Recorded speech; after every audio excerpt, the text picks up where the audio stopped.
in the building. Y'all know what to do. It's that time. Drop a 1 in the chat if you can hear me. Drop a 1 in the chat if you could see me. Welcome, y'all. Welcome back to another YouTube live stream. And if you saw the title, we are in for a treat today. We're going to have some great conversations with Mr. Charles Rambo. It's going to be a great time. We got some other topics we're going to cover as well. We're going to talk about the Save America Act, what's going on there, get to some updates from the Afroman trial, and talk about what went down during the Board of Registrations and Elections meeting over this last week. It's getting wild out here in Fulton County and across the globe, but we'll be talking about it. Before I get into it, I have to welcome everybody and say good morning to the amazing people who make this show the amazing place that it is. First off, starting with my beautiful, awesome, amazing Amy E. Y'all show her some love. Had a birthday yesterday. Happy birthday again, Amy. Belated birthday. And y'all make sure you show her some love. Go follow her on X if you don't do that already. The link is in the description and in the chat for y'all as well. Make sure you show her some support. We've got Virginia Wiley is in the building. Good to see you. Good morning. And so many of y'all are in here as well. If you have any questions during today's show, please make sure y'all drop them in the chat. We will be capturing some of those questions and asking our guy Charles Rambo about that as we go throughout the interview and conversation.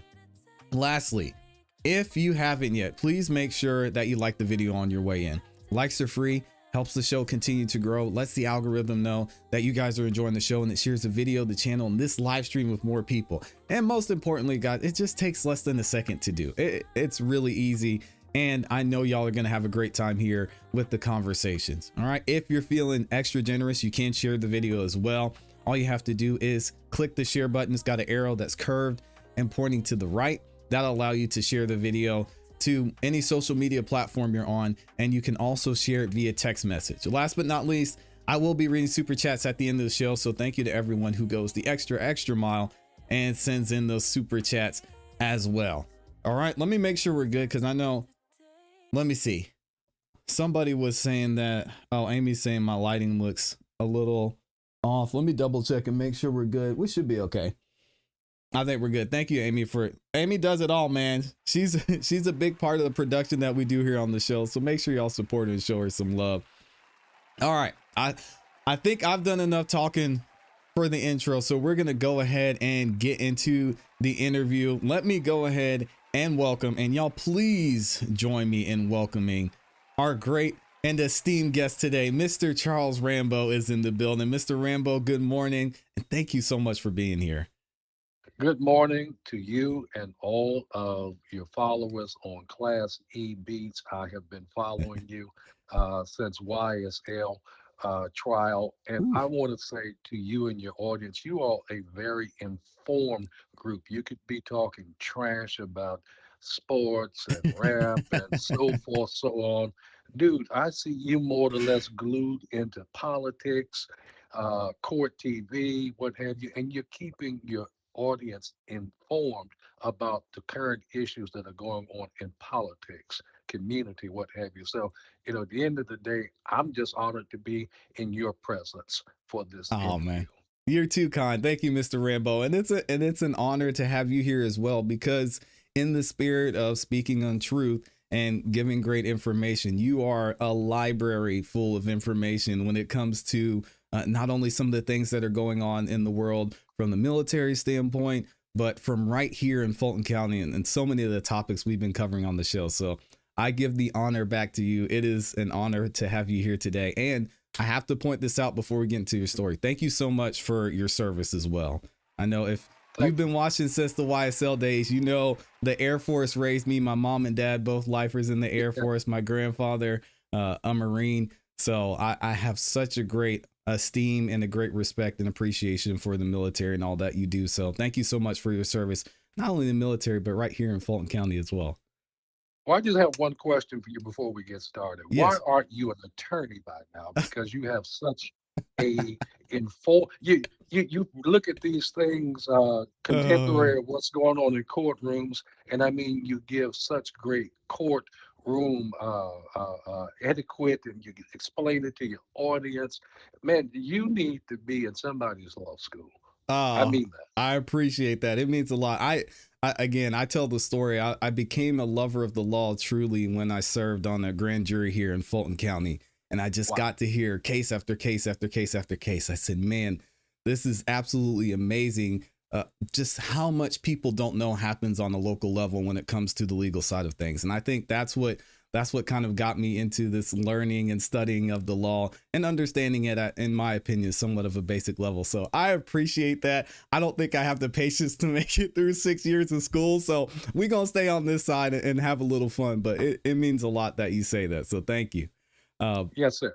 I wanted to, speaking of your background, I wanted to get into your background and just give people a little bit of idea of what you've been working on personally. Obviously, your military service and your service in the police department here in Fulton County as well. Yes, sir. Well, I'm originally from Gary, Indiana. I got here in 1987. I actually was pursuing a career in mortuary science. Mm, Went to Gupton Jones Mortuary College here after coming out of the United States Air Force Reserve. Got stationed here by, that's a whole different story, by divine intervention. yeah. Wound up here at Dobbins Air Force Base, and I conducted a funeral. I was working for a popular funeral home at that time that was very politically connected, followed the baseline. Mm, And Officer, excuse me, Sergeant Willie Cameron of the Atlanta Police Department was shot and killed in the West End Mall when the Sears department store was there. And we okay. received his remains and conducted his funeral. Well, it was one of the most highly political funerals where everybody came from everywhere. And I still did not have an interest in law enforcement until two honor guards from the Atlanta Police Department just kept urging me, saying, listen, you've got it in you. You really need to become a law enforcement officer. And that was during the days of NWA. I mean, I didn't No care way. Yeah. after my experiences with them in Gary. But Yeah. nonetheless, I would also come into Major Howard Ball, who was one of the first Black police officers of the Atlanta Police Department. He Hmm. actually led the Martin Luther King procession, and I helped to plan and bury his mom, who worked for Herbert Jenkins, who was the police chief at that time. So what I'm saying is that me being new into Atlanta, many people got me to think about a career in law enforcement, of which I eventually did go and joined the Fulton County Sheriff's Office in 1989 after graduating from mortuary school. Wow. From there, my career just took off.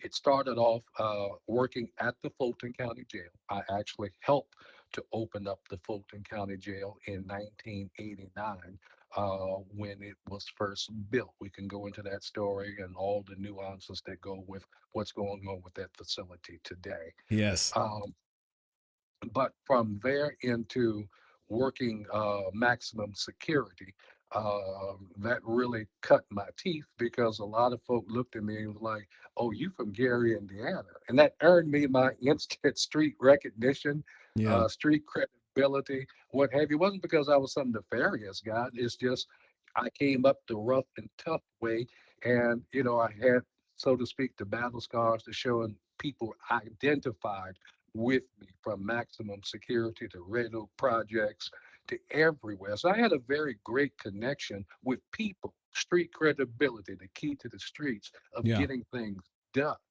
I went into working executive protection with numerous celebrities and political figures or what have you. So all what I'm saying is that these were the things that were now cutting my teeth into eventually getting into the political landscape, the guarded political landscape of Atlanta, in doing a lot of things that I did, including running for Fulton County Sheriff, becoming president of the International Brotherhood of Police Officers, Wow. interacting from the White House down to the Fulton County Courthouse. So I'm not somebody that's not known within the political and the scene here, period.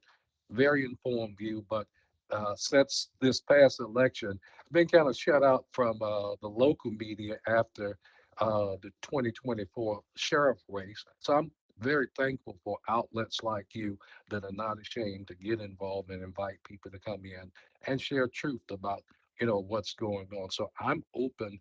That's a small segment of me, but I'm open to share those experiences in whatever way I can in a very truthful, direct manner.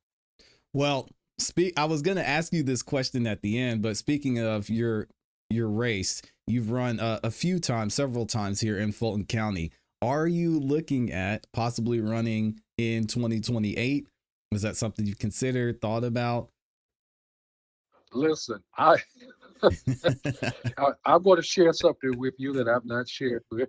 I'm a recent amputee. I had my right foot amputated at the beginning of the year, and Mm. someone asked me here just recently, "You gonna run again?" I would rather run around 285 butt naked with one leg than to participate in Fulton politics ever again Oh because it's man. showing itself to be what it is, a Yeah. very low informational race, particularly when you're dealing with the sheriff's office, which is the Mm. most powerful position that, does not get the respect that is needed. But I've done it a few times, and I've come to feel that it's not just the voters. I don't think it's the voters that are saying no to me. As you can see in these last election cycles, I believe it's behind the scenes mechanisms that, like Trump, we have been denied our votes and now are being called, agitators for raising the questions, particular with the Fulton County Board of Elections. No, absolutely. And it's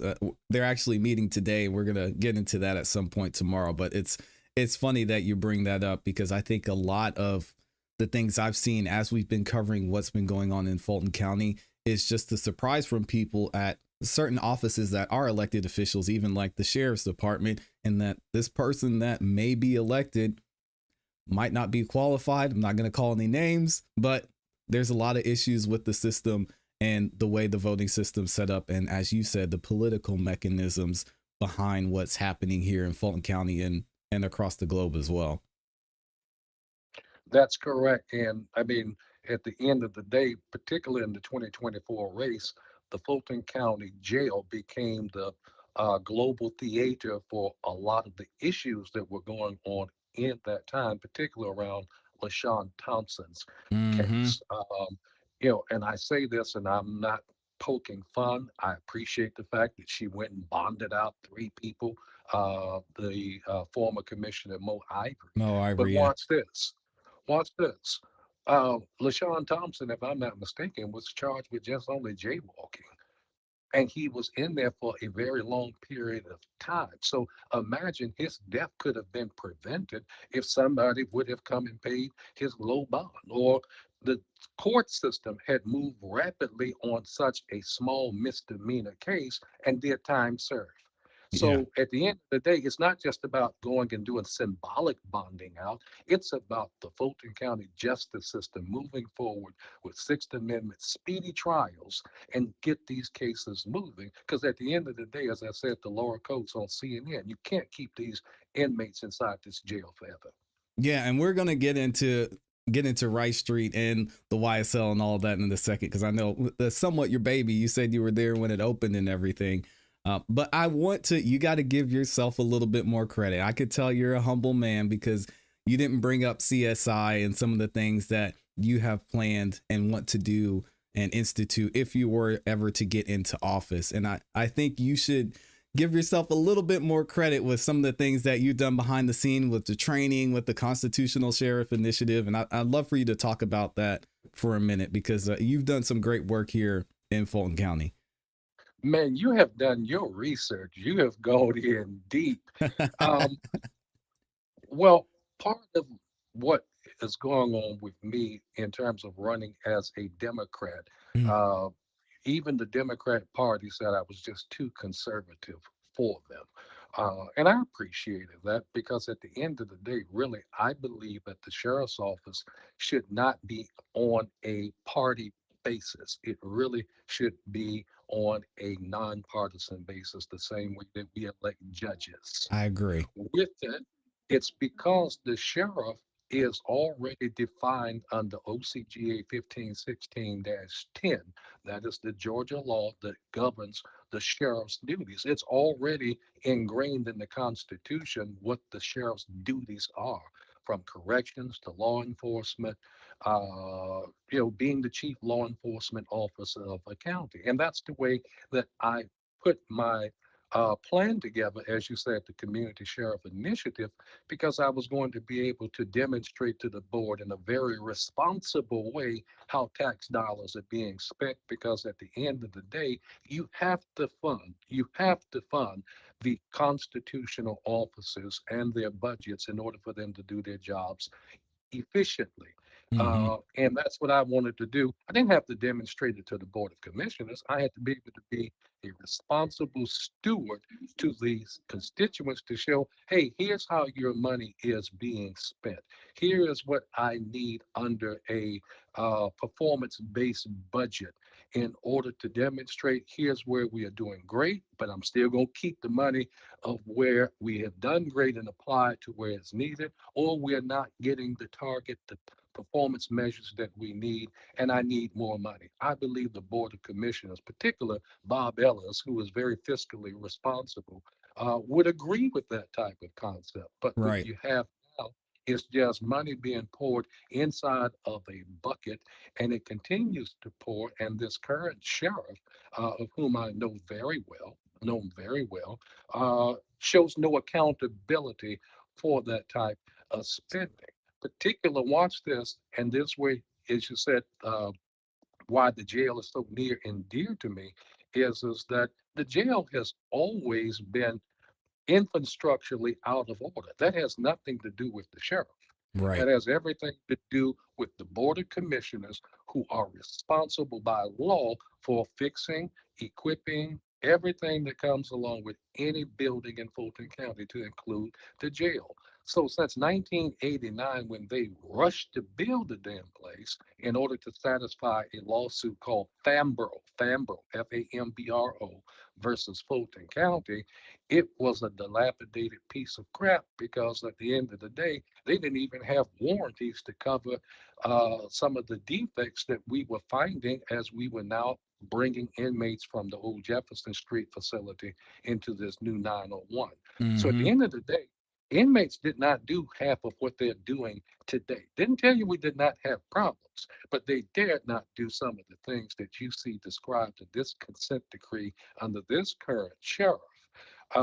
In 2009, I was able to work under the Jackson administration and introduced a system called CompStat. Yes. And that brought in some very, very, very rigid management structures based upon performance indicators. You name it, we put it in place. I put in training for management. I mean, I was just really around the clock, including working on the floors with the maximum security area, getting it straightened out. But most important, the body of work of dealing with gangs or what have you. I found that the first gang intelligence unit, where we were able to crack down on a lot of the gang activity before it got started. And we ran a facility that was modeled 95% or better compliance ratings with the federal Wow. consent decree. We had dignitaries coming in, we had pastors coming in, we had folk coming from across the world to see that this is how a facility is supposed to be run. This is where I'll end it, because like I said, I can go on. I don't want to brag, but you know, I'm showing you what God allowed me to do, essentially as being obedient and being ready to be filled to do these particular works. We had the delegation from Nigeria that was recommended to us by the United Nations, because Hmm. their jail system, or as it called, the prison ministry, pretty much was out of order. You have the North faction, the South faction, what have you, and they wanted to bring these together under Good Luck. I think it's Good Luck Jonathan Good Luck. Could never say his name right. He Hmm. was the leader of Nigeria at the time. So at the end of the day, um, he was in the middle of an election, and we were trying to prime them to either come here or I was going to go to Nigeria to show them our model of what we were doing, because when their delegation came, they were like, this is not the same jail that we heard about on the globe. We did not hear about this is not the conditions that we saw on CNN. Right. This is very humane. And what they did not see, not just humane in terms of polished floors and inmates in order, it was the fact that it was respective of inmates' humanity. And that's how we were able to keep violence down. That's how we were able to keep a lot of foolishness down. And at the end of the day, uh, I missed out on that particular detail because Mr. Jonathan unfortunately lost his election bid, and they brought in somebody new to head up that ministry, and they went a different direction. But I'm Right. just establishing that we did a lot of things inside of Fulton County uh, in that particular time frame from 2009 to 2016 that the public does not know about. That was probably the best time that the Fulton County Jail had ever been run. And that's not Charles Rambo speaking. That's actually documented at federal court levels. Yeah, and even a period during that 2009 to 2016 range that there were zero deaths in the jail at all, which again, people don't talk about, but it deserves credit, especially seeing what we saw with the story like Malik Jones. He was in there less than 24 hours, got picked up. Nobody even knew if he was guilty, and he was stabbed within that 24 hours. We saw, I mean, a lot of situations like that. Well, at the end of the day, again, as I said, don't get it wrong. We're not telling you that we did not have issues with inside the jail, but they were so minimum because Right. we had proactive management on the CompStat where you were responsible for knowing what the hell was going up on your floor. And if you've ever seen a CompStat meeting, we ran it just like that. We didn't do all the cursing. We didn't have to berate anybody, but you were held 100% accountable for knowing about the use of force incidents on your floor, what inmate gang factions you had going on. And it wasn't about just giving them a presentation. Right. What you're saying to us at that meeting, here is what I am doing to get on top of the problem. Now, here is where I have done this, I've done that, but at the end of the day, here's where I'm falling short. Don't ever feel like when you came to our CompStat meeting that you could not say that things were not going right. But you could not come to the CompStat meeting and say, I don't know, ain't nobody told me. Don't bring no damn excuses, because that's when you got demoted, that's where you got fired, or that's where we would even take a detention officer and put them in a lieutenant's place so that they can show a future range of leadership. Yeah, and you can hear with how you're speaking about Comstat and many of the other experiences you've had within Fulton County that you've been on the ground, you've been heavily involved. And even as you mentioned to me before in the YSL trial and during the YSL case, you were familiar with a lot of people who were involved in that trial. And we even saw two of them, you know, Shannon Stillwell and Yak Gotti, get stabbed during the time they were actually on in court, which is crazy. And I'd love for you to speak on that, just the YSL trial, the entire situation, and how you're familiar with a lot of what was going on during the trial and before. Well, before, again, as I said, I co-founded Mm-hmm. a sheriff tactical intelligence network group. Mm-hmm. It's called Sting, and what we did, we were able to essentially start a network between the Fulton County Sheriff's Office, Georgia Department of Corrections, forgive me, and many of our state and federal partners to come in, because we had the biggest intelligence network right there at the jail. These were the guys that were Exactly. coming into. So if you understood their behaviors, if you understood the areas as we call geocode, if you knew where they came from, then you could almost pinpoint what they were going to do next. So with that, we were able to stay three thoughts and three steps ahead of one of the popular gangs that came from up out of the Mechanicsville, called the Goodfellas. Yep. Uh, then you had, of course, the Nine Trey Bloods that came here just as BMF had pretty much dissipated. So Atlanta was always right because of it becoming the entertainment capital of the South. what have you, for some type of activity to take place here. Well, we kept it directly 100% under control. And seeing how these hybrid gangs were now recreating themselves, what they were doing was they were trying to escape what was known as the Georgia Street Gang Terrorism and Prevention Act, Yes. which says that if you have established leadership, if you have these particular signs or symbols. So the gangs became very familiar with the Street Gang Terrorism and Prevention Act and said, we're not going to be a traditional model. We're just going to mix up signs and symbols and keep mixing them up so the criminal justice system can never say, that's an established gang.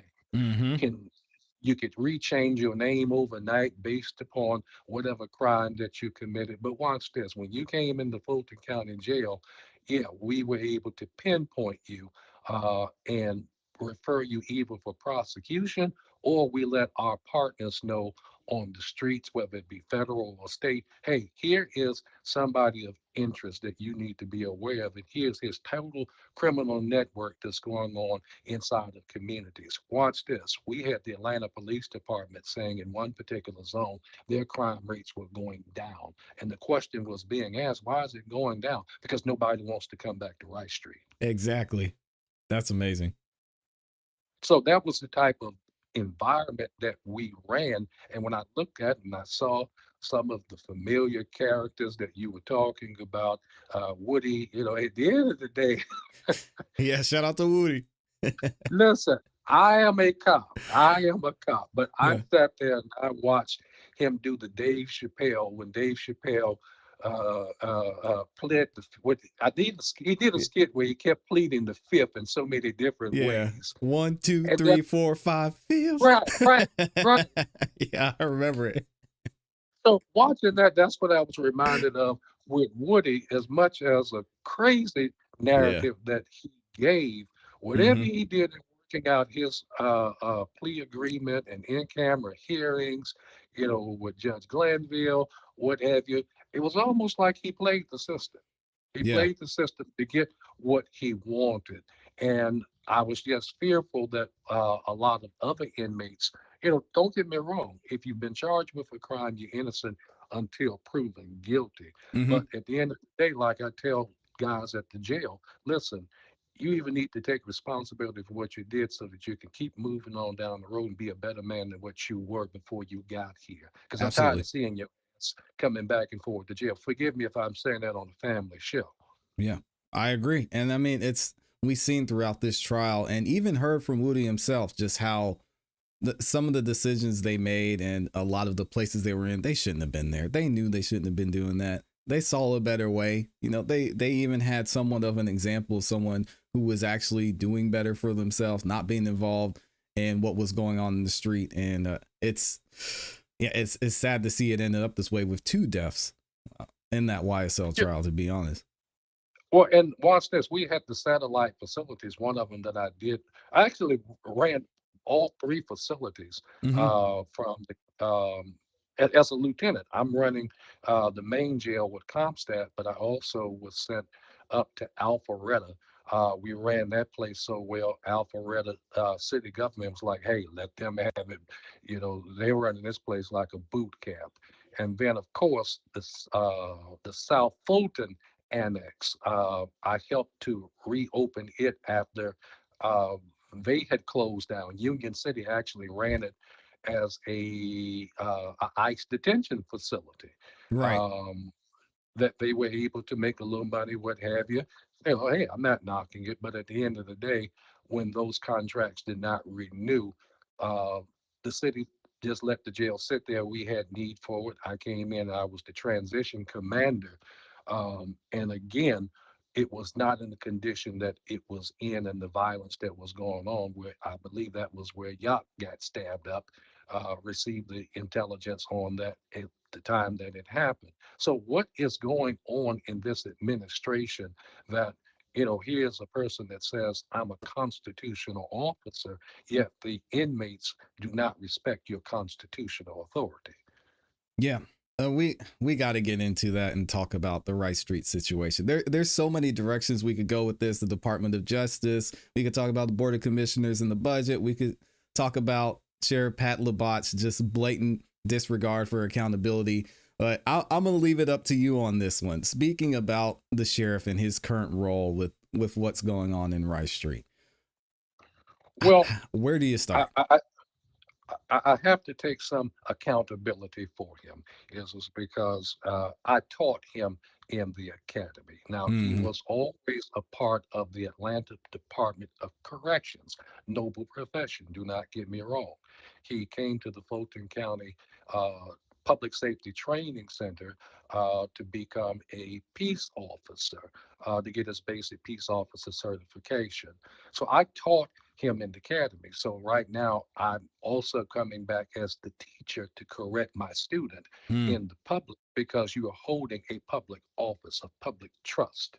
The first narrative that I want to correct for him is that, please, at the end of the day, you had corrections experience. Corrections experience does not equate to law enforcement experience, two right. different gamuts. We work under the criminal justice system, but at the end of the day, my student did not have law enforcement exposure into the streets as a patrol officer investigating anything. So to Right. come, I say that not as embarrassment. I say that when you come in now as the chief law enforcement officer, you have to look at the fact that now you have a wide gamut of authority, not just in Fulton, but across the state and across the United States.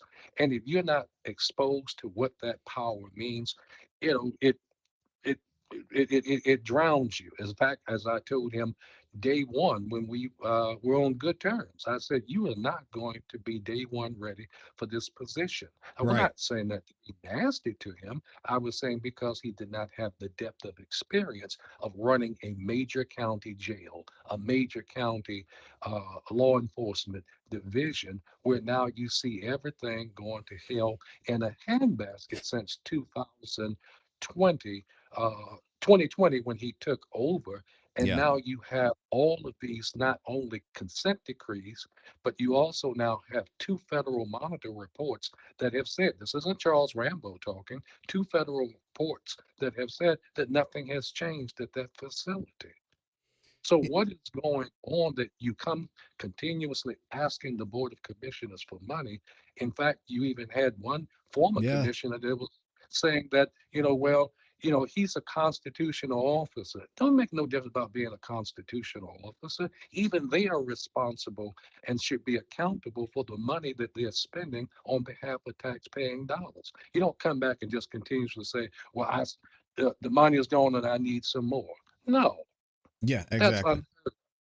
So now you don't have money, and it almost looks like it's getting to the point of bankrupting the Board of Commissioners, or should I say the general Yes. fund where the tax dollars come from for the jail, for the court services or what have you, that at the end of the day, the Board of Commissioners has its responsibility into this because of the fact, number one, they were responsible for the infrastructure of the facility. They should Right. have had that fixed several times, and they have had it fixed several times. But watch this, my friend. At the end of the day, if they fix it, then you're supposed to, as Pecunia versus Martinez says in its law, the sheriff and other corrections officials have the deference even from the courts that says we don't know how to run jails. So you're the one that's responsible for internal order and discipline of your facility. You read those two reports, you find no internal order and discipline where you've got consistent gang violence. You have uh, uh, uh, uh, um, sexual assaults. You Mm-hmm. have unanswered 5,000 grievances, 5,000 grievances that they're behind on, which equates to inmates' First Amendment right to redress government for their grievances about what's going on inside of the jail. So at the end of the day, I continuously say he was not ready day one, and he certainly is demonstrating that he is not ready for term two because we're continuously seeing the same thing. And I can answer any more specific questions because otherwise I can just keep going on and on. No, and it needs to be said because even those 5,000 grievances you pointed out, those are just the ones that were able to be reported, because we've heard several times, and even in the Department of Justice investigation, that there are certain inmates who weren't even allowed to submit grievances or reports because the system wasn't working, because they weren't being handled correctly, or because, as we saw within the last couple of years, the third party that was involved in the jail, they left because they weren't getting paid. So, Well, watch this. Watch this. At the end of the day, as I said, a grievance is a inmate's First Amendment right to redress their concerns. Hear me very carefully when I say this, because I've seen this trend of how you get to a consent decree. Grievances are the first steps towards filing, uh, uh, showing that the inmate tried to resolve the issues with the sheriff's office or county government administratively. So when mhm. we show that we have done it administratively, now the courts can say they gave you an opportunity to try to address this and you ignored their concerns. Now that's where you get inmates that come together in class action lawsuits, and now they will file for the courts to intervene on their behalf for unconstitutional Eighth Amendment conditions inside of a jail, that essentially just make it inhabitable or very violent, that it's just unfit for even a dog to even live in. Yeah. So what happened is that I noticed this trend, and one of the members of the Nine Trade Bloods, I can't say a member, he was actually the leader. Yeah. He saw this trend. Watch where I'm going. I'm going to name his name because it's on federal record. His name was Daryl Christmas. And me and Daryl, we had a very great relationship because I didn't deal with gang members. I dealt directly with the OGs. That's that's how I was taught in Gary. But Right. nonetheless, at the end of the day, what he saw was the opportunity to now come in and to be able to be in control of what happened at the jail by showing the masses, I am the leader that can actually bring this forward to the government. And now we will have them at our beckon and mercy, from the sheriff to the county commissioners, Right. when you go into a federal consent, because now at the end of the day, you have to address each and every concern, and it has to be to the satisfaction of those inmates named in that lawsuit, as well as the federal monitor. Well, when we put ComStat into place, that chased all of that away. Even the federal monitor was like, whoa, how did this just happen overnight? If you remember A&E, 60 days in, they didn't even want to come inside of the jail to even film because they felt that it was too nasty, too dirty, and too violent. When we put ComStat into place a month later, they were like amazed, like, whoa, what did you all do overnight that Mhm. changed this place around? So at the end of the day, again, I'm going to open myself back up to you that grievances that do not get addressed is what causes and goes to the next level of you now being bombarded with a consent decree. Yeah, and I want to talk about those monitors you mentioned having in place, because something that we may disagree on, I want to get your thoughts on this, is the monitors being involved and just updating and making sure that everything is being run properly. But it seems like what you're saying is, with ComStat, there's really no need to have them there because it's a proven blueprint and it's worked. So I'd love to get your thought more on the Department of Justice involvement and the monitors being in place when it comes to Rice Well, Street. at the time when so I had been through a couple of consent decrees as a deputy. Now, I'm not Mm, responsible for the totality of what happened when I ran for sheriff. People were like, well, you were there when this consent decree, I was not in leadership. mm-hmm, But what I was able to now come in and introduce some mechanisms on the Fambro versus Fulton County, Foster versus Fulton County, and then the most recent one where we settled in 2016.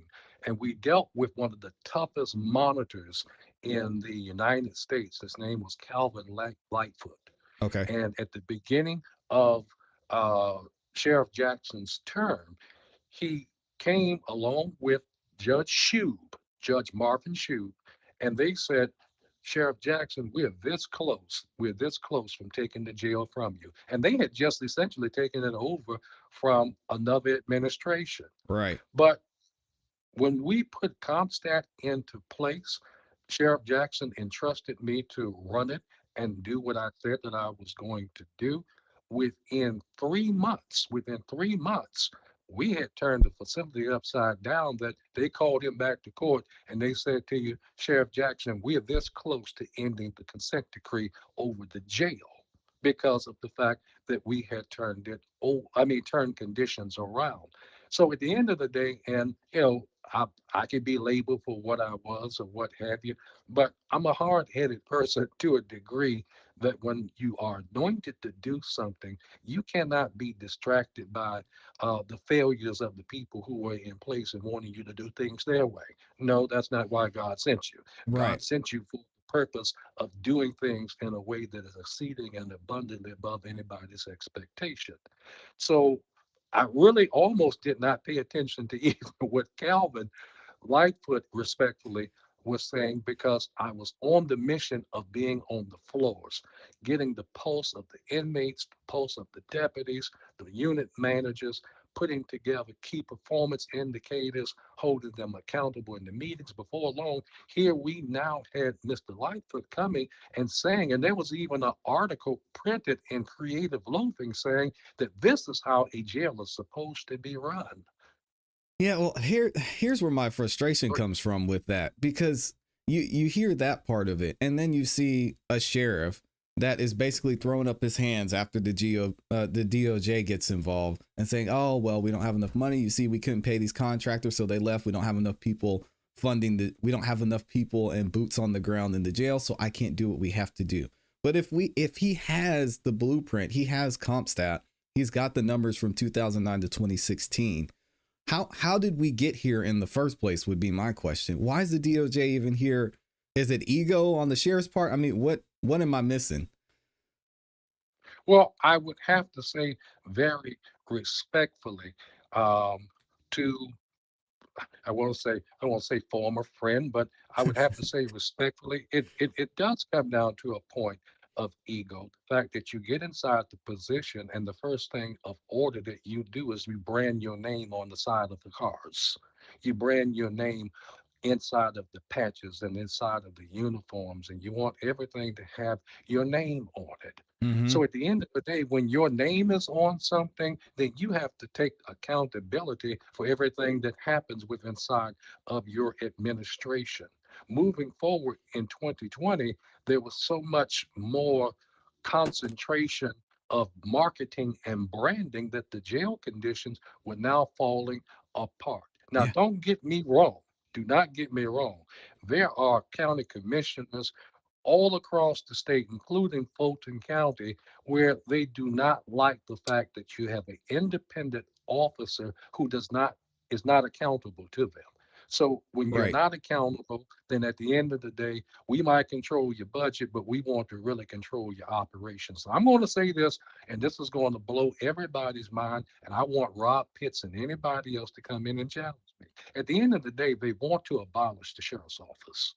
Oh And I can man. prove that because in 2007, there was what was introduced called the Fulton County Blue Ribbon Commission Study, where they wanted to essentially appoint the sheriff, the clerk of courts. They left the probate court alone, but more or less also the tax commissioner.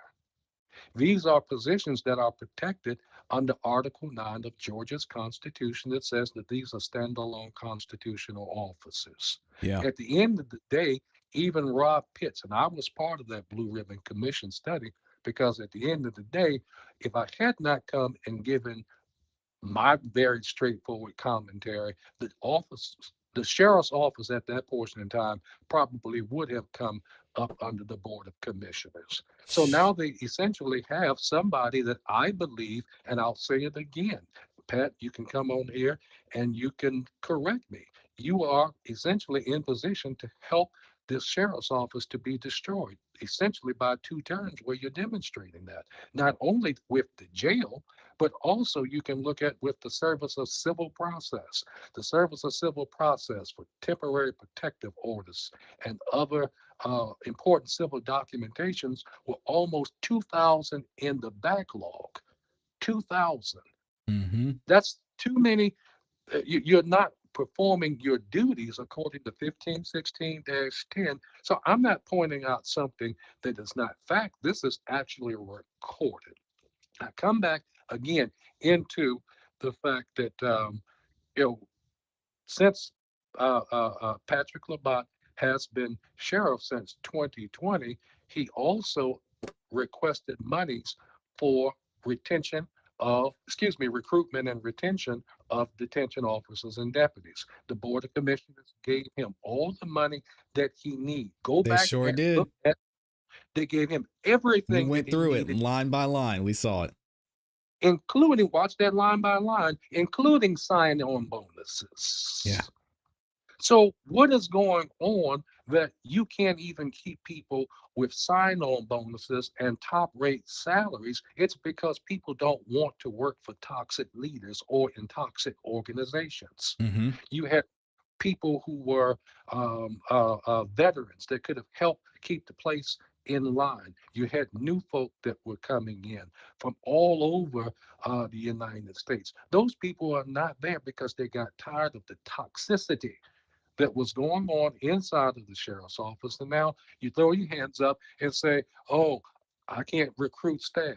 So what you have done, and watch this, and here's where you can do, you're now down to hiring a private security firm to run the towers at the jail. I'm This is a telling you mess. that is illegal. It's a mess. It Yeah. illegal because post standard says is that you cannot have anybody in contact with inmates who is not jail certified. So you can't work for both a private entity as well as a constitutional office. You can't serve two masters. Yeah. So one has to go, and we saw that in the contract of services where the security guards walked off of the job Yep. because of lack of payment. Well, where did the money go? We saw two cycles of money coming to the sheriff. I ain't making this up. Go back and look at the roll of the money that was given during commission meetings, and that money all of a sudden came up when they had threatened to take criminal charges out on the become too much of a debacle as well as an embarrassment for the most important office, as Thomas Jefferson said, of county government. Yeah, and it was interesting to see the timing with that third party I mentioned, the third party contractor, because right as the DOJ was doing their investigation, the third party pulled out, right? Which isn't surprising. And then Fulton County and Pat Labat is sitting here with their hands up in the air like, oh, we don't even have basic policies in place of how we want to run the jail, which was shocking to me to read in the Department of Justice report that they didn't have basic policies in place and basic training to handle this situation and to handle Fulton County Jail themselves. And Well, it was watch. sad. Well, watch this. And again, this is where I'm an expert witness as well as one of the most regarded persons when it comes down to the constitutional office of sheriff. I've actually taught at the Georgia Sheriff's Association on uh, the law of sheriffs as well as in different academies. Mm-hmm. The sheriff is the most important and the most recognized entity in county government because he enjoys what's called sovereign immunity, which means Yeah. is that you cannot sue him in the performance of his duty until you have shown that he, number one, violated a standard of policy that should have been in place at the time that a particular civil, or should I say that a person raised a concern about harm that was done to them. Number Right. two, you have to show that there was a standard of training.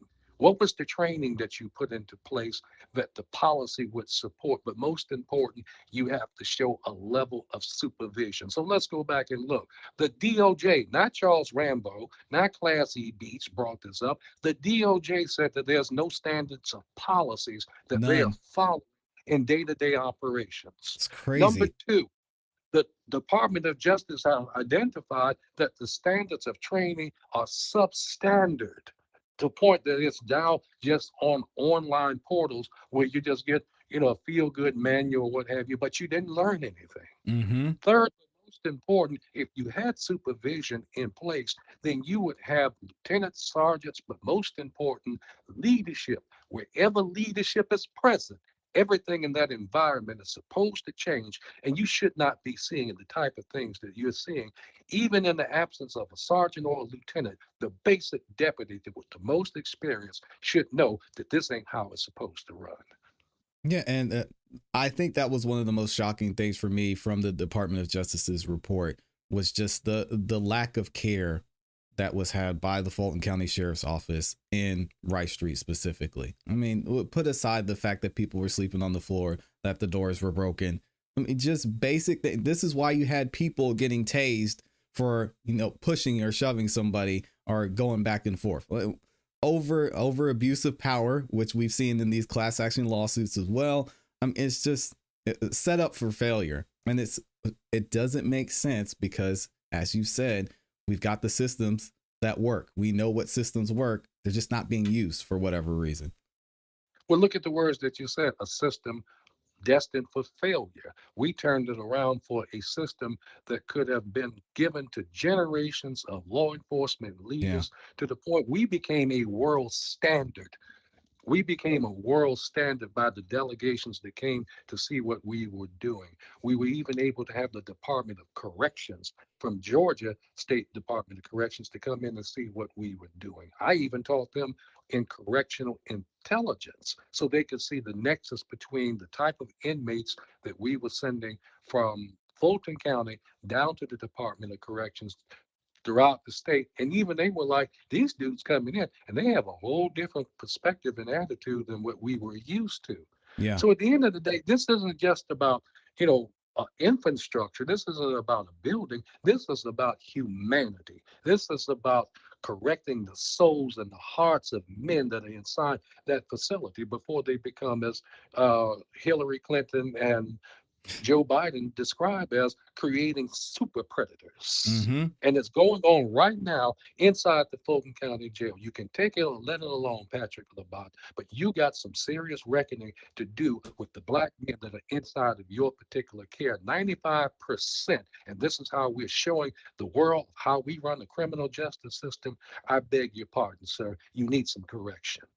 Yeah, and speaking of correction, we had the Board of Commissioners finally stepping in, which I'm just going to go on the record of saying if the Board of Commissioners was to take over the Sheriff's Department, that would be horrifying. So I just want to get that on record. But secondly, they stepped in and you saw this super awkward moment during the last meeting where Rob Pitt said, "Hey guys, we got a 5-point plan. Let's go ahead and put this in place." And Pat Labat saying, "I didn't even know this existed." He even did Mr. Rambo, he even did, I don't know if you saw it, an interview and talking about how he was just so surprised and caught off guard by this 5-point plan. I'd love to hear your thoughts on this because I've already shared my thoughts ad nauseum, and it's embarrassing to say the least. Well, from what I saw, and again, I'm giving you step-by-step narrative as I saw it. It's public record. The biggest proponent for it appeared to be Commissioner Khadija. Mm-hmm. She was very adamant about pushing forward with this 5-point plan, and I believe it really was strategic because they got tired of the antics, they got tired of the performative acts Yep. put on in the name of trying to get funding. And at the end of the day, hey, let's just do a 5-point plan where we just say what the objective is, but we're not going to add in any of the bullet points to go up under it because at the end of the day, these are constitutional offices, these are elected officials, and as Khadija said, it's so excellent at the sheriff, DA, solicitor, you all are the experts in your field. In other words, they were saying, hey, at the end of the day, we're going to give you the money. Let's see how you spend it. Because at the end of the day, when you look at the Department of Justice report, it continuously says that it's overcrowded. It's Yep. overcrowded. And I'm going to go on record on, and I've done this before in many environments. I've said it of Sheriff Myron Freeman. I've said it of Sheriff Jacqueline Barrett. I'm talking about past sheriffs. I've said it of Sheriff Ted Jackson. Sheriffs are not all totally responsible for overcrowding of a jail. That is a total representation of the slow moving criminal justice system in terms of how cases are being prosecuted Yes. from the DA's office to the solicitor's office, and now even up into the judges. So at the end of the day, we have to come back and look at the slow moving justice system that now overcrowds the jail, and we are stuck with now these inmates. But at the end of the day, there was one known secret that I really wish that Sheriff Labat, you didn't need to get this from the county attorney. You can take it from your teacher. That essentially uh, is saying to you, you have the power for making releases. You didn't have to wait for the county attorney or the board of commissioners to give you permission to do your job. You Exactly. have the power to release inmates, particular ones that have $25 bonds or 65 or $100 bonds. You could do signature bonds. At the end of the day, you could even go to the judges. You are a counterbalance in the judicial, excuse me, you are counterbalanced inside of our three-tier system as the executive branch to come in and say to the judges, hey, you need to start moving these cases. Because Hmm. at the end of the day, I'm not going to be held accountable for anybody for false imprisonment after the time that they should be here, that they otherwise should be gone. You're talking about people charged with criminal trespass that are sitting in jail 6 months? Come on. Happens. It So happens so much. It's sad. what And watch this. You don't hear of any other jurisdiction that's experiencing this other than Fulton County, Correct. but particular a 95% black population of inmates inside of that jail, and we have a total black criminal justice system that is led by black leaders that would be otherwise should be taking more accountability and responsibility for how this is being made to look in the world. I'm gonna give you one even better. This is going to even rock your the conscience of your audience. This isn't new. This comes back even if you trace back to Daniel third chapter and the third verse. I'm not talking biblical. I'm not being spiritual. I'm talking about historical. When Hmm. you dealt with the days of Nebuchadnezzar, he wanted everything in that system to bow down to him. Go look it up. It says is that the governors, the counselors, the the sheriffs were all on bended knee, bowed down. And this is Shadrach, Meshach, and Abednego that are sitting up and saying, grown ass people on bended knee rather than to stand up for their rights. And they're getting ready to get thrown into a fiery furnace with no due process whatsoever and getting ready to be thrown into a fiery pit Hmm. for capital punishment for a crime that they did not commit. So they said, if you all won't be for us, then we're going to stand up and wait for God to intervene. So at the end of the day, this is a criminal justice system that is not under the judgment of Charles Rambo. It's not under the judgment of ClassE Beats. It's now under the judgment of God himself that is now seeing a pattern and practice of not heeding history as it pertains even into this modern day of Babylon that we're living in our Hmm. criminal justice system. Take it or let it alone. I said it on behalf of God.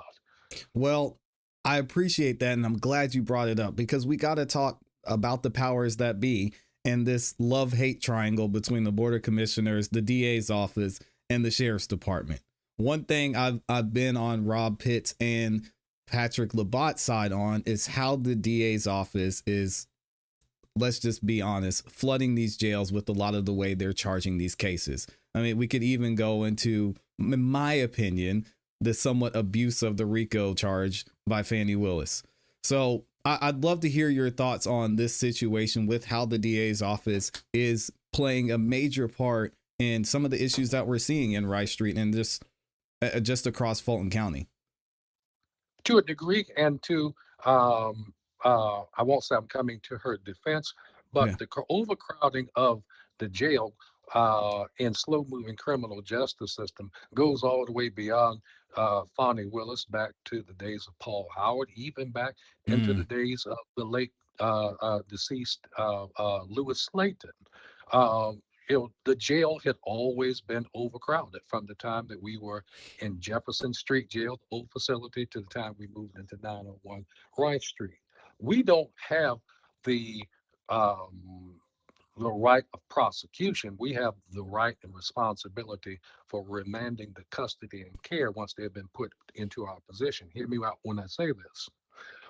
One judge got on me one time at an election event. She says to me, Mr. Rambo, I don't like what you said to Richard Belcher on Channel 2 News, saying that we sit around and not doing our jobs. I said, well, Oh I'm yeah. sorry you feel that way. But at the end of the day, I was in charge of the transport unit that brought inmates down to the jail. We were bringing almost 250 inmates every other day, but only Jeez. 75 would get heard, and the rest of them would get sent back on what was called further notice. Mm. Well, that means they sat down there in the holding tank and was not able to have their day and opportunity to come before the criminal justice system for them to be heard. So we would get back to the jail, and this was the beginning of the fights. It wasn't because they just Yeah. wanted to fight. They were angry. They were pissed off that they were not able to get into court. Some of them were probably on companion cases. Some of them were probably, keep separate cases. Many of these guys had taken the opportunity to swap honey buns, get the hair braided while they sat there listening, to strategy of how to, get down to court. And this Uh, is one of the things that the inmate said to me one time, because they had a very good relationship with me.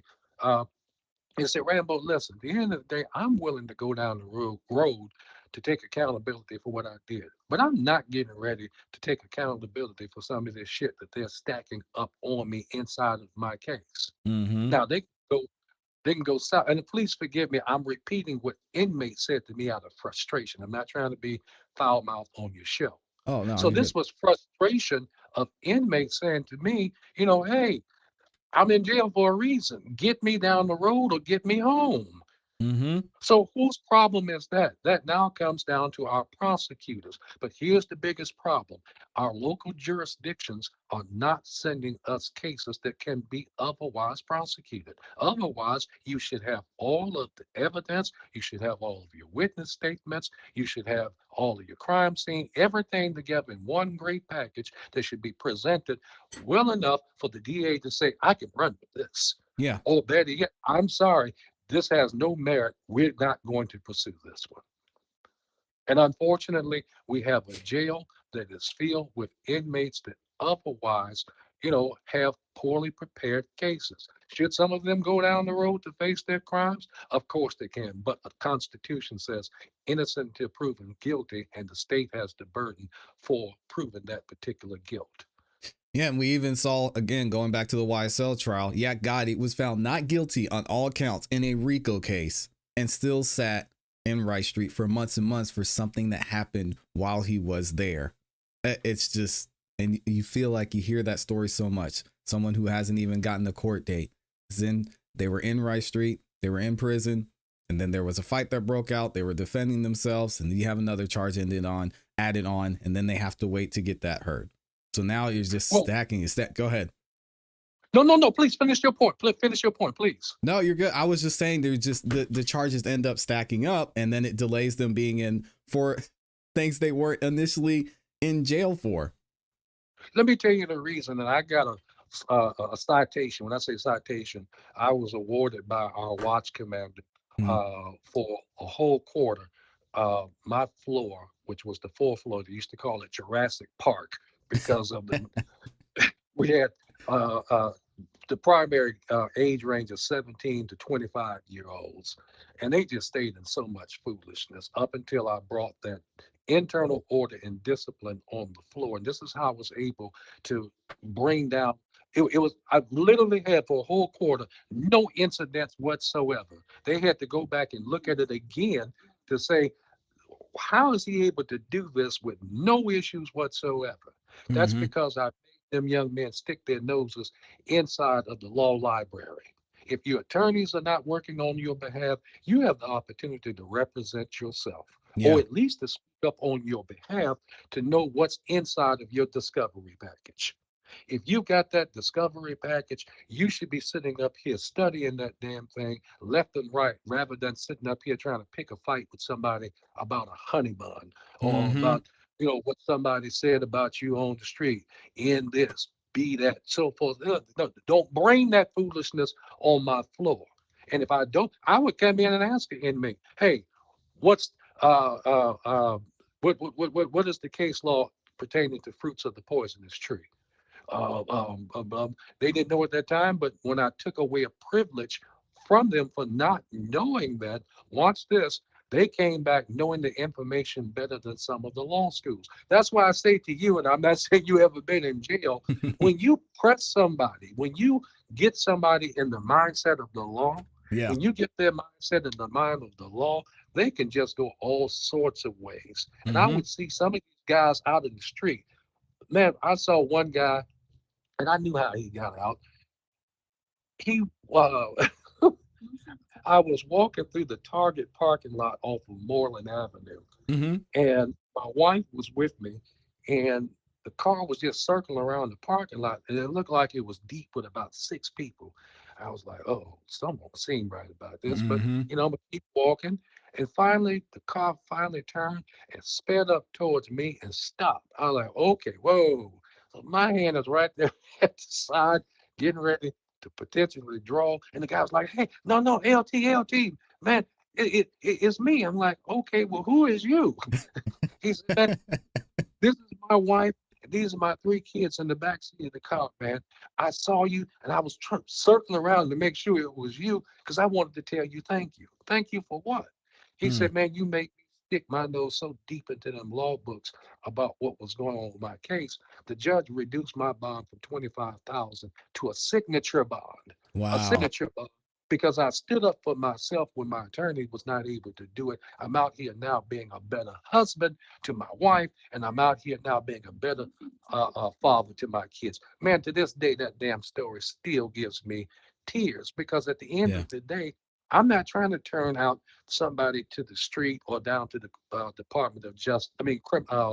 Department of Corrections as a better criminal. I need you going out being a better human being so that you don't ever come back to this facility Mm. again. So that's how we were able to turn some of the tide of getting inmates to focus on what they were there for. And they would even tell other inmates, "Hey, man, don't bring that BS up here. Look, we're about the business in here. You need to get some paperwork, study your case or what have you. We can have a round robin discussion." Because I was not authorized to give them legal advice. Only thing I did was just to show them you got a law library here. You Right. need to be so far deep inside of it.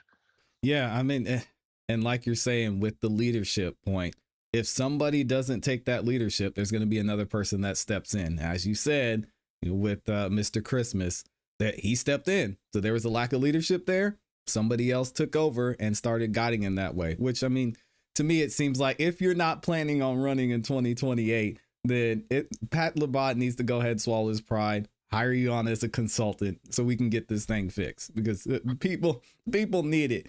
And I don't see any reason why they wouldn't do that moving forward. Just my opinion. Well, I mean, at the end of the day, um, I say that in I say that out of my current condition. Um, I still have to be remain open to what God tells me to do. But right Right. now, I've been through enough with Fulton County. If you want to go into this whole thing with that 2024 race, I ran as a write-in candidate, and I did it for a particular reason. I did not want to run Democrat anymore. I had washed my hands of them because they had washed their hands of me. Mm-hmm. The Republican Party actually had asked me in previous elections to consider running on their ticket, but I just could not see myself trading over for the sake of just trying to get on with another party in order to win. Right. End of the day, that gets, even if I had run Republican, nobody is going to control my agenda, which is a constitutional one. And if you're trying to control what I do constitutionally, we're not going to get along.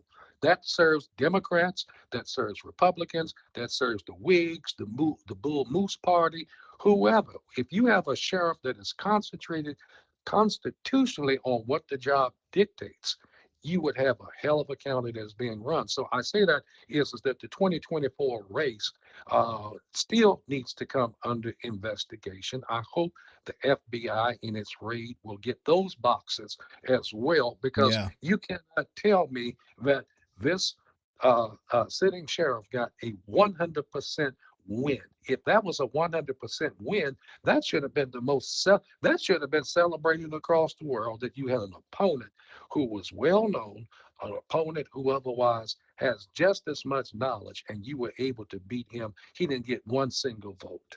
Now, here's the problem. I challenged the Board of Elections. I said, let me see the results. You say that you're counting them. I have a Hmm. right to at least see what you're counting. They would not even allow me to come in to see that under law. I came in and I spoke before them at the meeting. I think it was 2 weeks after before the certification was due. They Hmm. still would not allow me. They said they would bring me back in December. That never happened. In fact, I went down to the Board of Elections for the state, where I did meet what's I can never say his name right. The attorney Fabolito. Oh yes, Garland Favorito. Is that your Yes, with voter Georgia? Yeah. Hmm. listen, Garland Favorito, including when I testified there, it was like they raised me up on their shoulders like the Super Bowl quarterback that won the championship because of what I said. Janelle King was present that day. Jan Johnson was there, and Jan Johnson, as well as um, um, on the Fulton County elections, the Republican, Julie Adams. Yes. Julie came down and said to me, I want to apologize for how the Fulton County Board of Elections treated you. I want to apologize in terms of how they have disregarded, uh, well, essentially she apologized, but then even Jan Johnson came down and gave me her insights, but Garland came over and gave me his insights at the state board. Hmm. So at the end of the day, I even filed with the Secretary of State, and nobody wanted to pay attention to the fact here you had a 100% win of a sheriff's race, and now there was nothing else to be said about it. Just go to the side.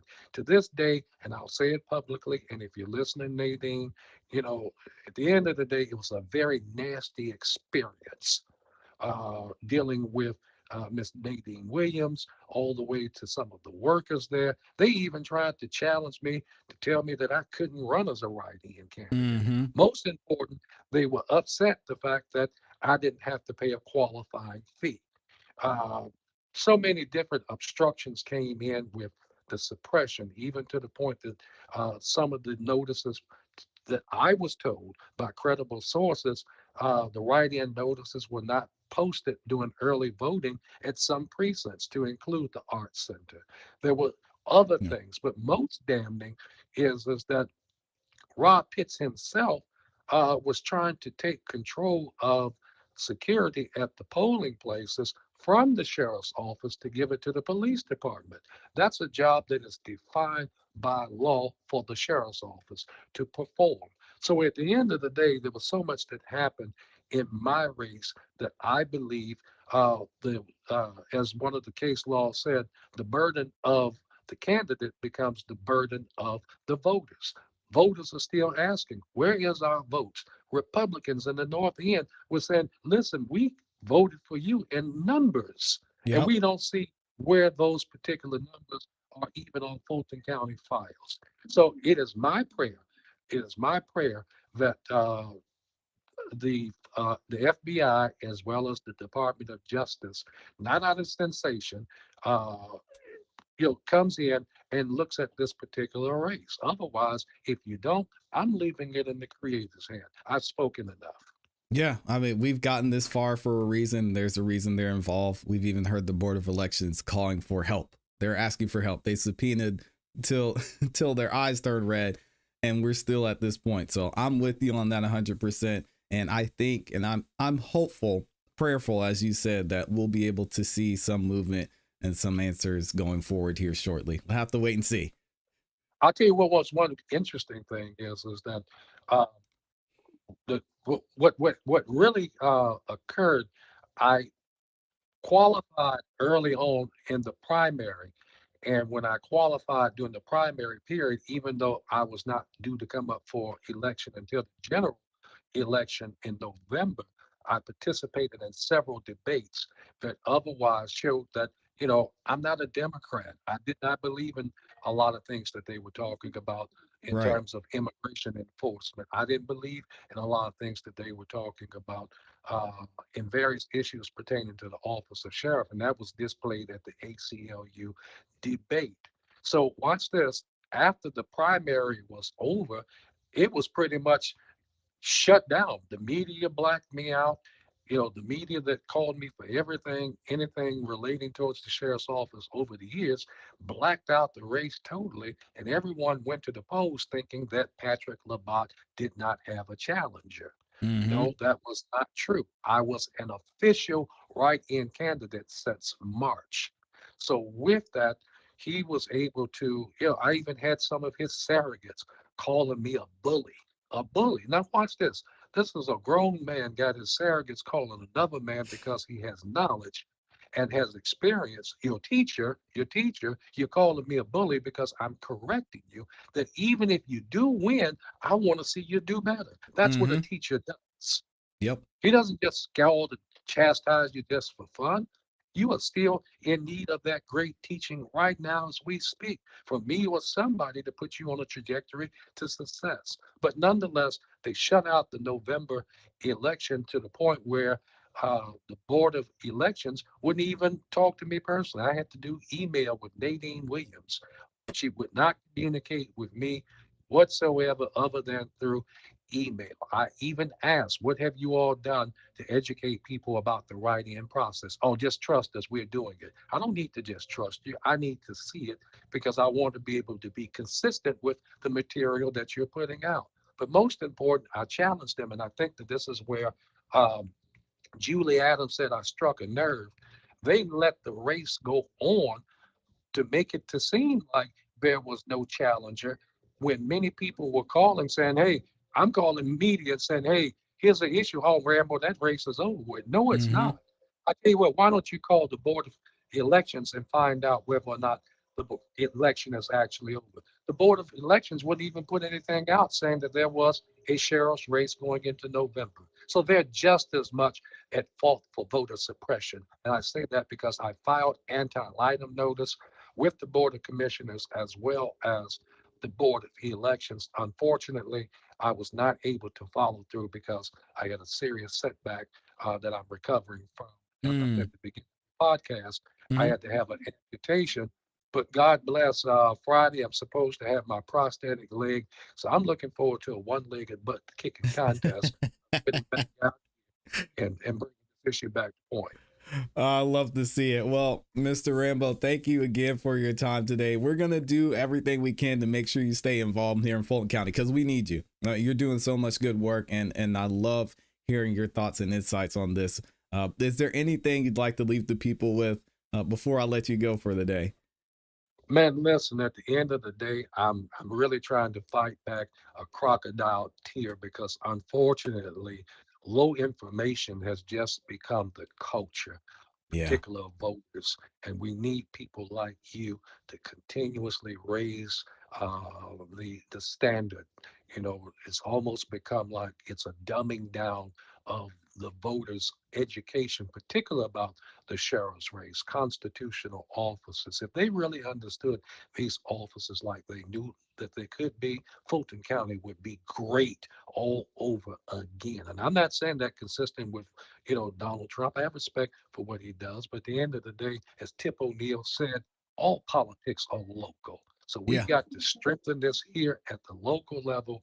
And I'm just looking forward to people like you continuously bring folks on like me to give you a very informed perspective. And I hope that that is what I have left with you and your audience today.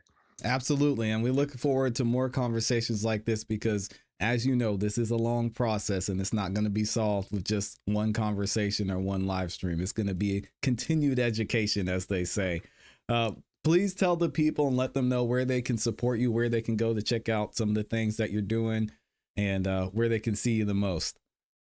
Yes, sir. You can visit me at criminaljustice.learning.online, not .org, .net, criminaljustice.learning.online. I am an expert witness and expert instructor. I teach on various issues of human resources, as well as involvement with churches and helping them to develop sound policies for protecting their infrastructure. You can also follow me on all social media at Legal Ed 6. Legal Ed 6. But most important, like you do sometime and other podcasters, it takes a lot of energy to do this type and body of work. You can also do a cash app to me of any amount, to help me to continue the work that needs to be done. Any amount at $ Legal Edge 6. And if there's a charity or something that you may have, I'd be more than willing to take some of those proceeds from those donations and give it over to what you're doing here on your show, sir. I appreciate it, man. Thank you, Mr. Rambo. And we'll have all of your information in the description. We're also going to drop it in the chat for the people to go and support you and continue to show you some love as well. Man, thank you for everything that you do. Oh, I got to do Thank one you. other shout out real quick. Yes, I got of to do course. one other shout out real quick, real quick. Again, I followed you along the way doing YSL and many other cases. But what really got me to contact you, there's a young lady named L.A. Pink out there. Oh, And when I yeah. tell you, she cannot keep my name out of her mouth. I almost got like the Breakfast Club. I want to go in, keep my name out your mouth. I don't want to be a part of politics anymore. But she does it because of the fact that we met each other during the campaign. Yeah. And, she supported other candidates, and I respected that. But that is one young lady that when she speaks her mind, she is serious about what she means. And when I Yeah. saw that she had repeated my name and you had brought emphasis to it during a board of commissioners meeting, I want to thank her for the advocacy that she does, not just for homeless people, but she also does for inmates, because right now she's the strongest voice out there, even for the sheriff's office and That's a those fact. deputy potential officers. Yeah, absolutely. Shout out to LA Pink. She's been doing amazing work, and we've seen her at every single meeting, board of elections, board of registrations, board of commissioners. She is really out there doing the work. So definitely a great shout out as well.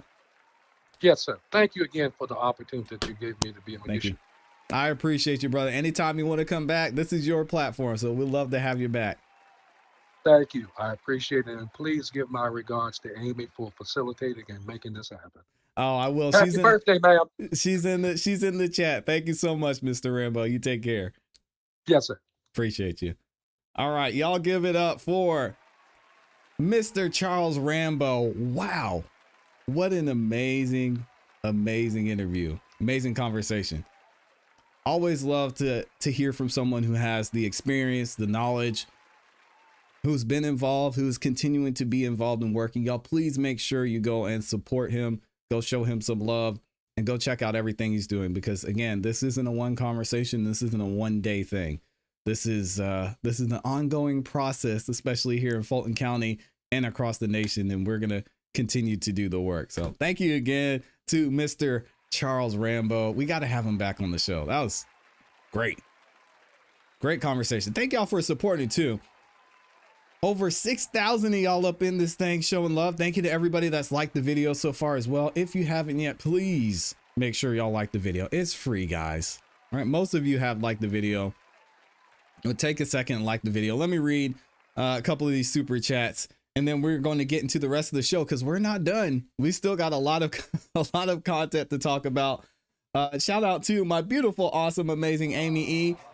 bringing the birthday cake. It's still good. It's always good with the birthday cake. Thank you, Amy, for dropping the super sticker and reminding me it's getting close to lunchtime. So still celebrating the birthday. It's a birthday month. Y'all know how you be. You get a whole birthday month. It's not a birthday day. It's not a birthday week. It's a birthday month. So it's Amy's birthday week right now, going into her birthday month. So y'all make sure you show her some love and support. Thank you, Amy, for all that you do. And again, I can't take all the credit for this. Charles Rambo gave such a kind and generous compliment saying how well researched and well educated we are on the channel, and we are with the information. Amy, again, has a lot to play into that with doing the research, getting everything set up, as you guys heard. So she really does so much for the channel, so much for me. I love you. I appreciate you. Thank you, Amy. Thank you. Thank you. Thank you. All right, that's enough of that. Enough of that love stuff. We got B-Mac is in here. Shout out to Nana Bananas. Has been a member for 16 months. My goodness. She says, love your content. God bless us all. Nana Banana, respect, and happy belated St. Patrick's Day and Amy Day as well. Thank you so much, Nana Banana. Guys, we still got a lot of content to get into. So we're going to go ahead and get into our first topic. Again, if you guys haven't yet, make sure you like the video. Likes are free. It takes less than a second to do. I know y'all are going to have a good time over here. And we've got some great stuff to get into. This is going to be one of the longer shows. We're going back in time to when we used to do those 2 and 3 hour shows, because we've got a lot of content to talk about today. Specifically, we're going to get into this Afroman situation. They're actually doing closing arguments right now in the Afroman trial, but we're going to talk about some of the testimony that took place during the Afroman trial. If you haven't been following what's been going on with the Afroman civil lawsuit trial, this situation is absolutely, I'm going to be honest, it's hilarious and it's insane. So Afroman, he is a rapper. He made some music. Somebody called in a fake SWAT essentially to his house. The police came in and busted up and broke up his house. It got raided. They broke his doors, and they were caught on camera, on his personal camera, doing all of this. Well, Afroman was in trouble. Obviously, he lost a lot of money as a result of this and wanted to somewhat be repaid or paid back for what happened at his home. So what he did, he created a music video featuring some of the video from his home security. Now, this music video ended up going viral. The story went viral, and the police involved in this situation got upset because Afroman at that time was found not guilty for what they were there for, right? There was no evidence of there were drugs, there nothing at the house, and they came in and broke and busted up his stuff for no reason. So now there are 7+ officers that are actually suing Afroman because they didn't like the way they were depicted in this music videos, and that he used the music to make this be known. And now they're saying they've been harassed. There have been death threats. And one of the officers we're going to hear from here during her testimony is going to talk about how she felt about the situation. They're actually going to play the video, which we're going to see a little bit of, but I don't want to play the whole thing for copyright reasons. And then you'll get to hear her testimony as to how this affected her life. Check this out. Do you solemnly swear the testimony you're about to give shall be the truth, the whole truth, and nothing but the truth? As this, you shall answer unto God. Yes, sir, I do. Thank you. You can be seated. Go ahead, Mr. Butler. Thank you, Your Honor. Would you introduce yourself to the jury, please? Lisa Phillips, And Lisa, where do you live? Adams County. How long have you lived in Adams County? At least 24 years or so. And what do you do for a living? I'm a deputy sheriff. When did you start your career in law enforcement? 2001. And what were you doing at that time? I graduated high school in 2000 and went to the police academy, Well, what academy did you go to? Greenfield Police Academy in Hillsborough, And how long have you known you wanted to be a police officer? since I was a kid. What was your first Here we go. position then out of the academy? Part-time at West Union Police Department. And then when did you become, was your next job a deputy sheriff? Yes, sir. When did you start as a deputy sheriff? September of 2002. And do you have family here in Adams County? Yeah. Yes. Do you have a husband? Yes, sir. You have a child? Yes, sir. How old is your child? She's 21. Dang, she's getting upset And did she go to already. school here in Dang. Adams County? Yes, sir. Do you have other family in the area? I got grandma and cousins and family like that. And did you ever serve as a school resource officer? Yes, sir, I did. Tell us about that. I took the job full-time at the sheriff's office as a school resource officer. Is what I started off as, deputy sheriff, school resource officer. Then was there for the kids, keep the kids safe, out of any kind of danger. I also was there for the kids, as far as, bonding with the kids, and keeping them, as far as like way of life. You don't need just you need somebody else to be there, Sometimes they need somebody to talk to. I did that quite a bit. And did you sometimes greet the kids when they got dropped off at school? In the morning, I directed traffic at the school. And did you have occasion to know any of Mr. Foreman's children? I don't know him by name, but I have let him out of the vehicle before, or not let him out, but greet him.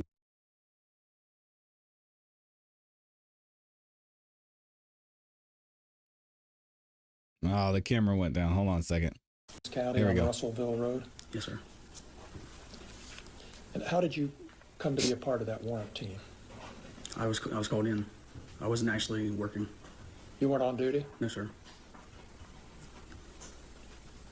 And is that part of your job? Even if you're off duty, if you need to be called in for something, you drop everything and go do it? Yes. Was Mr. Foreman home during the warrant execution? No, sir. Were any of his children present? Not initially. Did you see any of his children that night? In the vehicle with their mother. Just to clear that up, can you tell us what happened? Come in the driveway, and I was on the outer post of the house as far as like the perimeter area. And she pulled up to the kids, and I went over and spoke with her, and I told her it probably wouldn't be good for the kids to see this, so they wouldn't be there to Do you know be whether upset or anything. Excuse me. Do you know whether the children lived there, or did they live somewhere else? They live up the road. Up down the road from there. With their mother? Yes. So then, did they leave, or did the children never went into the house or anything? No, sir.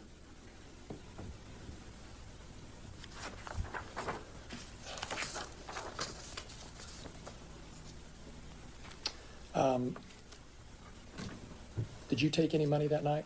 No, sir. You sure about that? Sometime after this warrant was executed, did you start becoming aware of things Mr. Foreman was posting about you on the internet? Yes, sir, I did.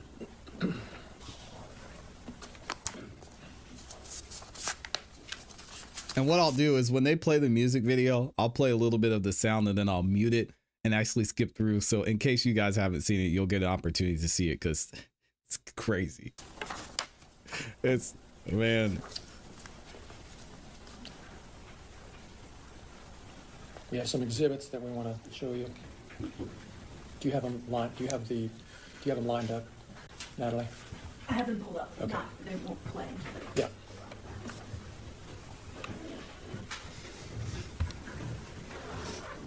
Let's go to the first one. Is that the order that we put them in? I have the order. Okay.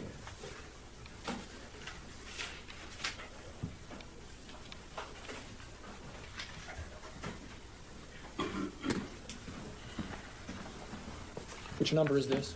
Here we go. This is number 19. Thank you.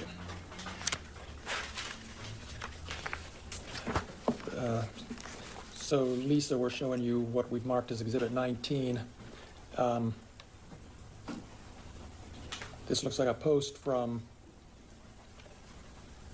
September 17th, 2022. Was that shortly after the execution of the warrant? That's supposed to Yes, say. sir. Can we blow it up just a little bit? Okay, down.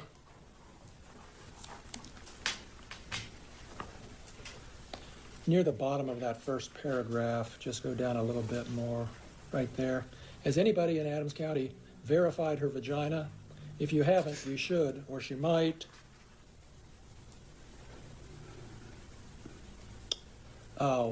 Whoop out something bigger than yours. If this lady is your friend, I wouldn't leave her alone in my house. Or I'll put it this way, if you leave and your video system is messed up, et cetera, et cetera. And then down below a little further, my name for this particular officer is Lieutenant Mona Lickamlow Lisa. We're going to make it, guys. It We can do this. When did you first see this posting, if you recall? Shortly after the warrant. Do you guys feel like that's enough for defamation? We're going to get into more. Hold on. That was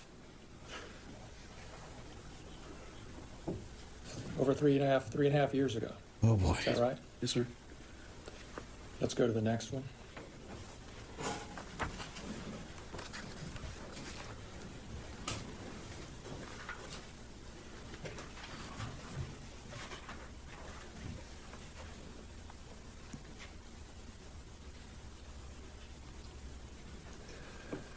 I wonder if he's filed a lawsuit already. And you see here, it says disconnect after stealing my money. What's the number? Sorry, 20. exhibit plaintiff's 20, Your Honor, thank you.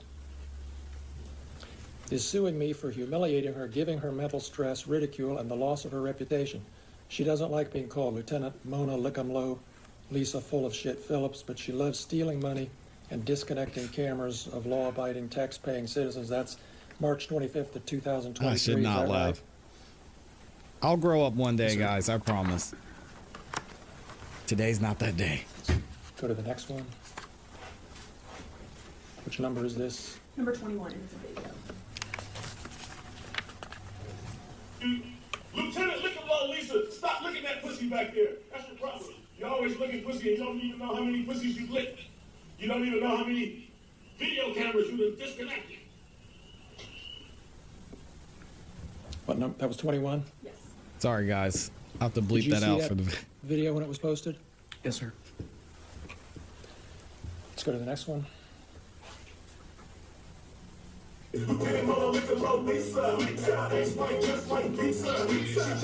I don't need to know as much as the record needs to know. I work with me here. Go with 22. 22.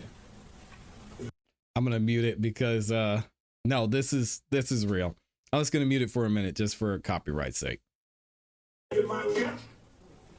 Was that the same one over again, or was that a different one? That is number 22. That's the same. 22. Yes. Same one. All right. All on YouTube. No, this is real. They got their Lickumlow feelings Lisa hurt. ate my ex-wife just like pizza. Is that what you understood that to say? Yes, sir. Let's go to the next one. This is crazy. I'm sorry, guys. This is a different video he posted.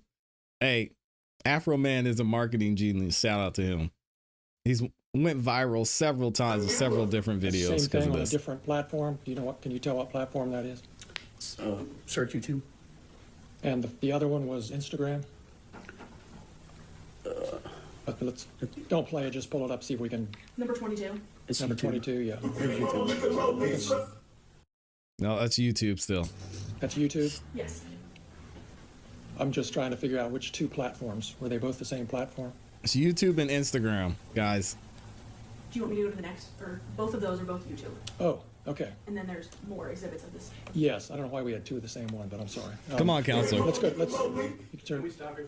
So, for the record, are we saying that Exhibit 22 and Exhibit 23 are duplicates? They're not Yes. duplicates. They are postings of the same video. One was posted on October 4th, 2022. One was posted on October 23rd, 2022. They were posted on his YouTube account on two separate occasions. One is like that. Can we clear that Thank you. up for the record, Your Honor? I think we just did. I don't Thank know you which for- one was posted when. No, I get it. Yeah. You're thinking like I'm thinking. Go ahead. Thank you, Judge. 20. Let's play the next exhibit. 24. Yes. Exhibit 24. That's on Instagram. Just got to mute it for copyright. Sorry, y'all. When was that posted? Wait Do till you see the, update- is the that a YouTube different date? video. Or should have the witness testify probably ideally It's if we can. September but- 25th of 2022. Okay. And is that a different? It's on that's a different date Instagram, from guys. the other two? Yes. Thank you. Next exhibit. Number 25. number 25.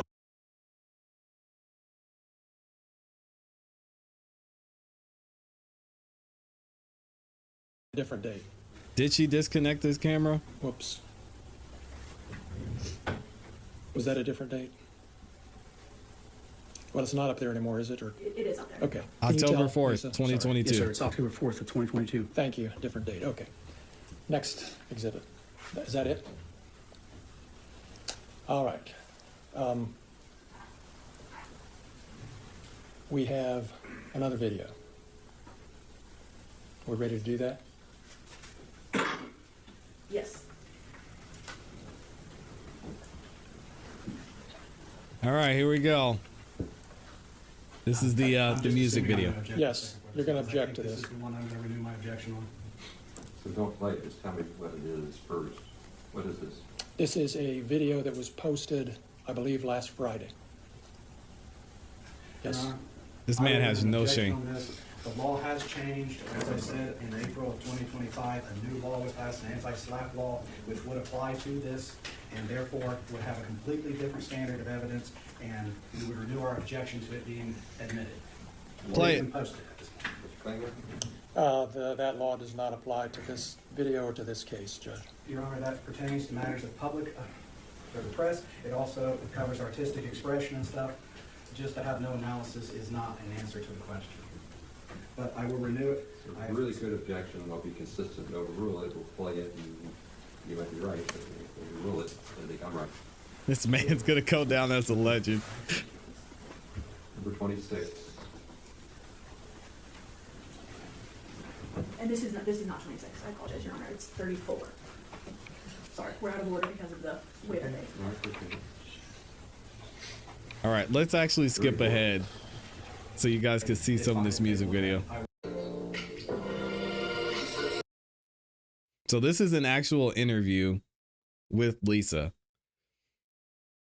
And now you see Afroman has a depiction of her in the same setup. I don't know how he did this, but this man, the way he set this up was absolutely amazing. So you can see this is the room where the interview took place. And I guess somehow they were able to get to the same location and have her stunt double at the same place. And I can go through the music video. Again, it gets kind of wild and crazy. I'm not going to lie, but you can look at the reaction from the officer. She is clearly upset by this. I don't know if you guys are buying the tears or not, but anyway, we'll get back to once the music video is over.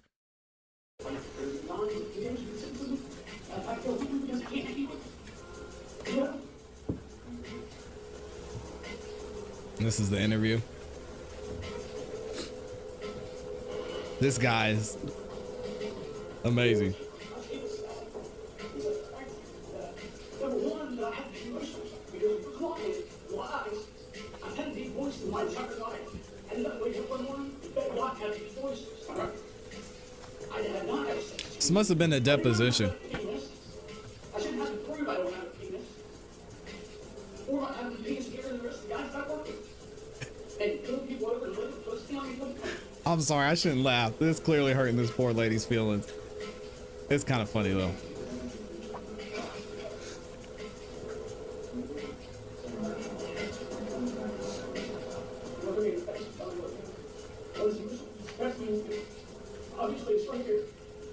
Dang, I feel bad now. I'm sorry I laughed, Lisa.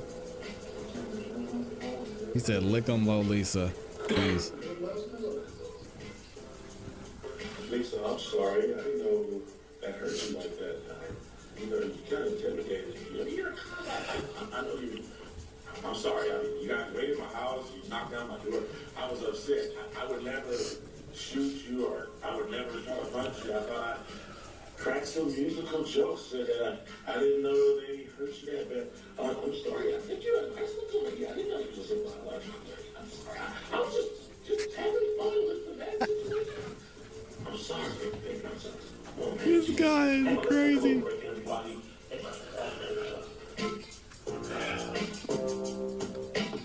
All right, gotta mute the music again. Let's skip ahead. That's him giving Lisa. Yeah, this guy is hilarious. Let's skip ahead a little bit more. He's still going. Still going.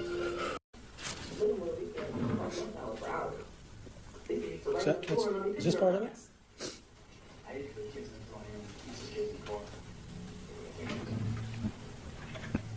He made a whole movie out of this thing. That it?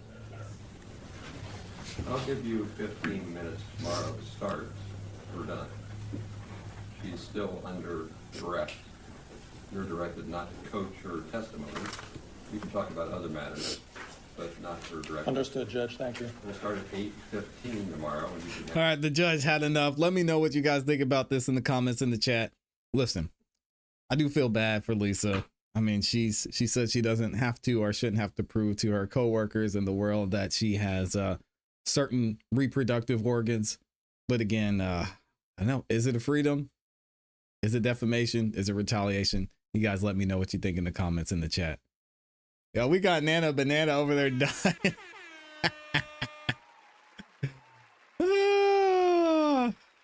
Yeesh.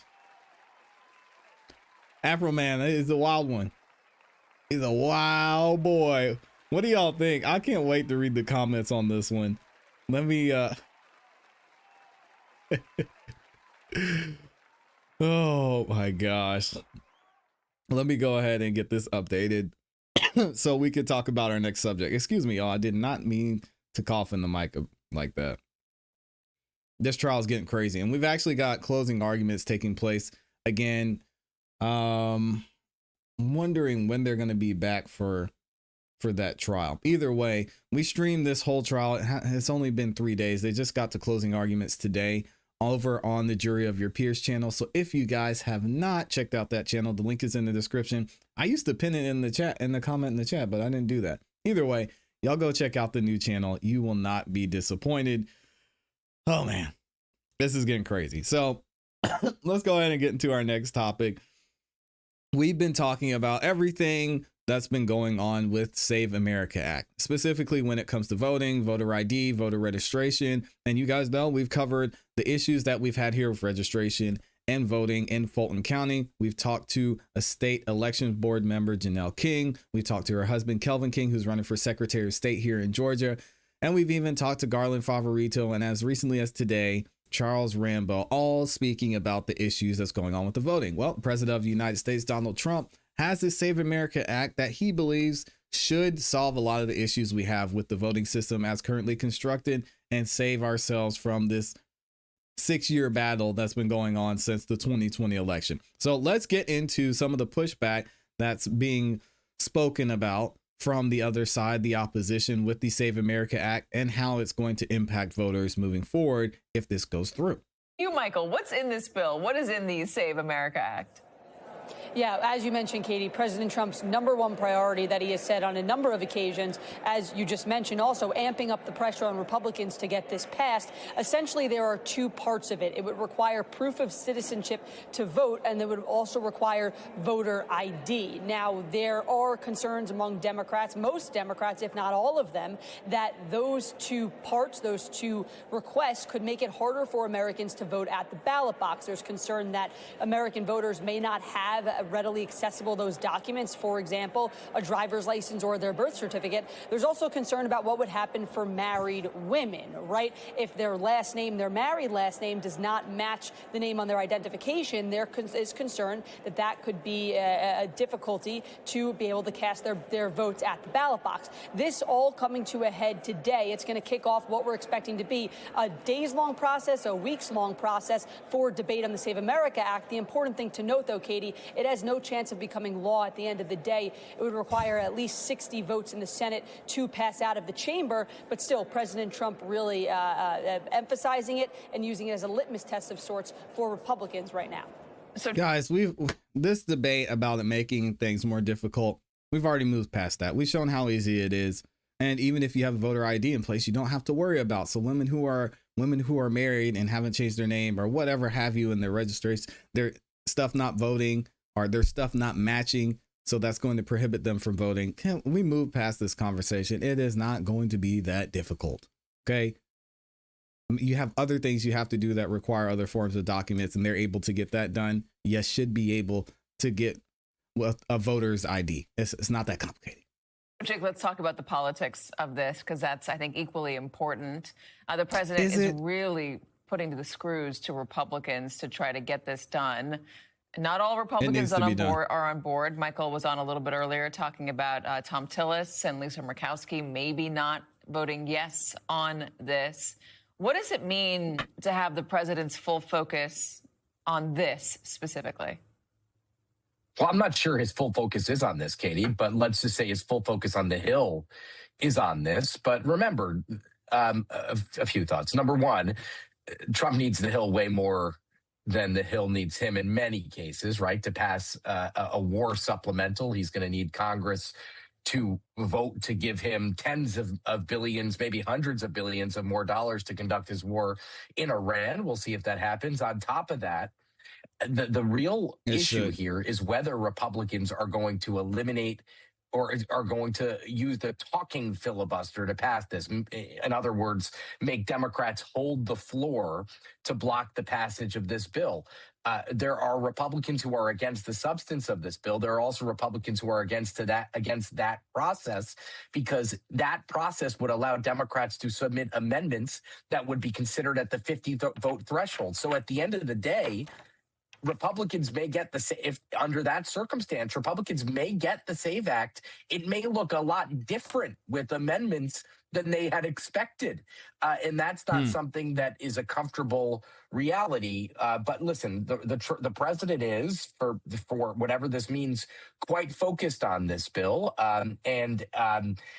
I don't know what kind of leverage he has to make people change their points saying a whole lot of nothing. The filibuster is one thing that Republicans have held true to. They have not caved to Donald Trump on the filibuster in his 5 or however many years he's been in office. So this is the one issue on which they've held out. And it looks like that is continuing for the time being. You know, the pressure could be crippling. So let's see where this goes over the next couple of days, because they are going to be in this weekend dealing with this. All right. So, James, specifically, we've talked about fraud, and we know there's not, any fraud that changes elections. Investigations have been done. The Heritage Foundation said there's no real fraud. You sure about that? Do you guys agree with that? There's no fraud. There hasn't been any fraud. We got Jasmine Crockett saying fraud. We got Tiffany Henyard now saying fraud. Everybody wants to join Team Fraud when it's not in their favor. And you have the president of the United States for the past 6 years that has been saying fraud, fraud, fraud, fraud, fraud. We've researched it. We've seen it. There's fraud. So what are we talking about here? How do you have 3 different recounts with 3 different numbers in Fulton County? Hundreds of thousands of votes, not certified, not verified. Like, we're not blind, guys. Dang. But I'm curious about in this act, that statement was fraud, the said marriage Amy. aspect of it, because Michael Schnell had been talking about how there are concerns that married women will have a hard time registering. Oh my Caroline Levitt gosh. dismissed that, said that's not a thing.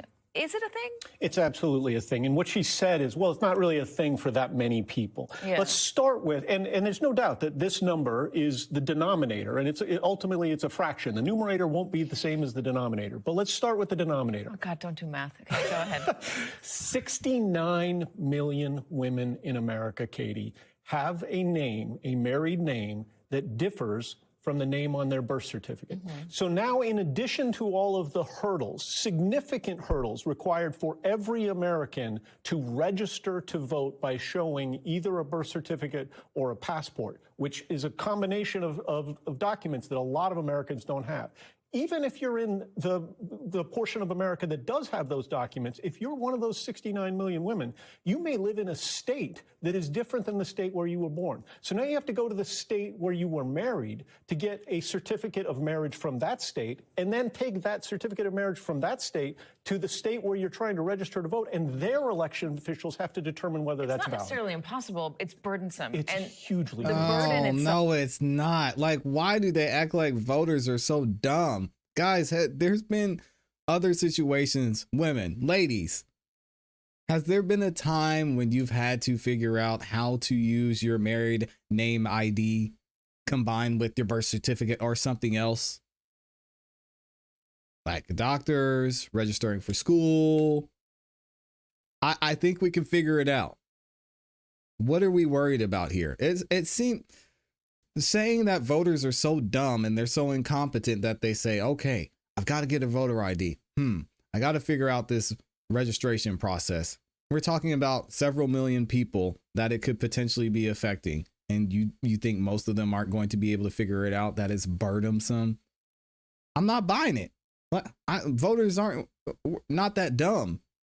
They can figure out how to get that done. Come on, ladies, let me know. Does it violate your constitutional right to vote to put that many burdens on your ability to do so? The 24th Amendment eliminates poll taxes. Now, this isn't a poll tax in the literal sense, but in the practical de facto sense, it absolutely is a burden that comes with significant expense, significant chilling, and significant hurdles that will impose a burden that will mean some people melt off the voter rolls. I mean, again, why don't they just have, if we're going to do it that way, every state has a voter app and you can go in, as y'all are saying, online. They can go in, submit your information, and it could tell you for vote. That seems like it would incentivize more people to vote. Put an app in place. You go put your information. You download the app. It's got your registration card on it. Say, hey, I'm registered to vote. Here's my ID. Done. You can even get one in the mail if you'd like. How burdensome is that? I could build that app in a week. Passed. Good grief, and man. it contained any of that, the burdens that you were talking about. They would essentially, there would be a case to be made, and that case, I imagine, would end up at the Supreme Court. Absolutely. All right, Jake. Let's talk about the other stuff that the president's not focusing on. He's clearly focused on this on Capitol Hill. What does that mean Republicans are not going to be able to talk about in this election year? Hey, let me ask y'all another question as I interrupt these people who think everyone's stupid, who think married women are dumb, and that they're just burdened by a document process. Let me ask you guys this question. Which one is more difficult? Finding time in your day to go to a polling station and actually vote, or have access or get access to your documents? Which one is more difficult? I would beg to argue that you're probably all going to say it's more difficult to get off of work, go get the kids, run to the polling station, vote, figure out who I'm going to vote for, stand in line, the documents aren't the issues. And if we're talking about it, people know that it's going to change, they will adjust accordingly. I highly doubt that educated voters who are getting out and vote are not going to understand or know or be aware of the Save America Act if it's implemented, and that they have to have certain documentation to vote. And if they don't have it, they go get it and figure it out. Man, y'all are saying it. They really think these people are dumb. Well, Crazy. He seems to think, and he told House Republicans last week, Katie, at the retreat in Miami, that he thinks the SAVE Act, this voter ID citizenship test piece of legislation, would deliver Republicans the majority, or keep the majority for Republicans. Needless to say, most Republicans are skeptical of that. But if Trump is insistent on talking about this, about voter ID and citizenship tests, are they going to talk about affordability? Do they think it's a hoax? Are they going to talk about the tax bill? I mean, listen, Katie, the entire Republican majority and their entire message for 2026 has been predicated on this tax bill, keeping tax rates flat, some new tax cuts, which does not seem, according to most polls, to be resonating with the public. So they've thrown all their chips in the middle, and maybe Trump will say, well, you didn't pass the SAVE Act. We could have won the majority. Could have kept this majority with the SAVE Act. That doesn't seem to be likely to me. And now they have a war in which they're spending $1 billion a day, and the president's going to want another $100 billion to keep prosecuting this war in the Middle East, a war that the president indicated he wouldn't get into any wars. So, this is all politically problematic for the president. And I don't know what the message is going to be, especially as they're here fighting with themselves. I mean, Republicans are fighting with Republicans in the run up to the election. That is not a good place to be. That's not where their leadership wants them to be. I agree. And this is all very interesting. The fact that we're still on this, and the fact that we're still going back and forth about how difficult this is going to make things for voters. If anything, to me, it seems like this will push more voters to be more educated about what's going on. Could you have some of those, 69 million people they're saying that'll just say, know what? I'm just not going to vote. It's not worth the trouble. Possibly.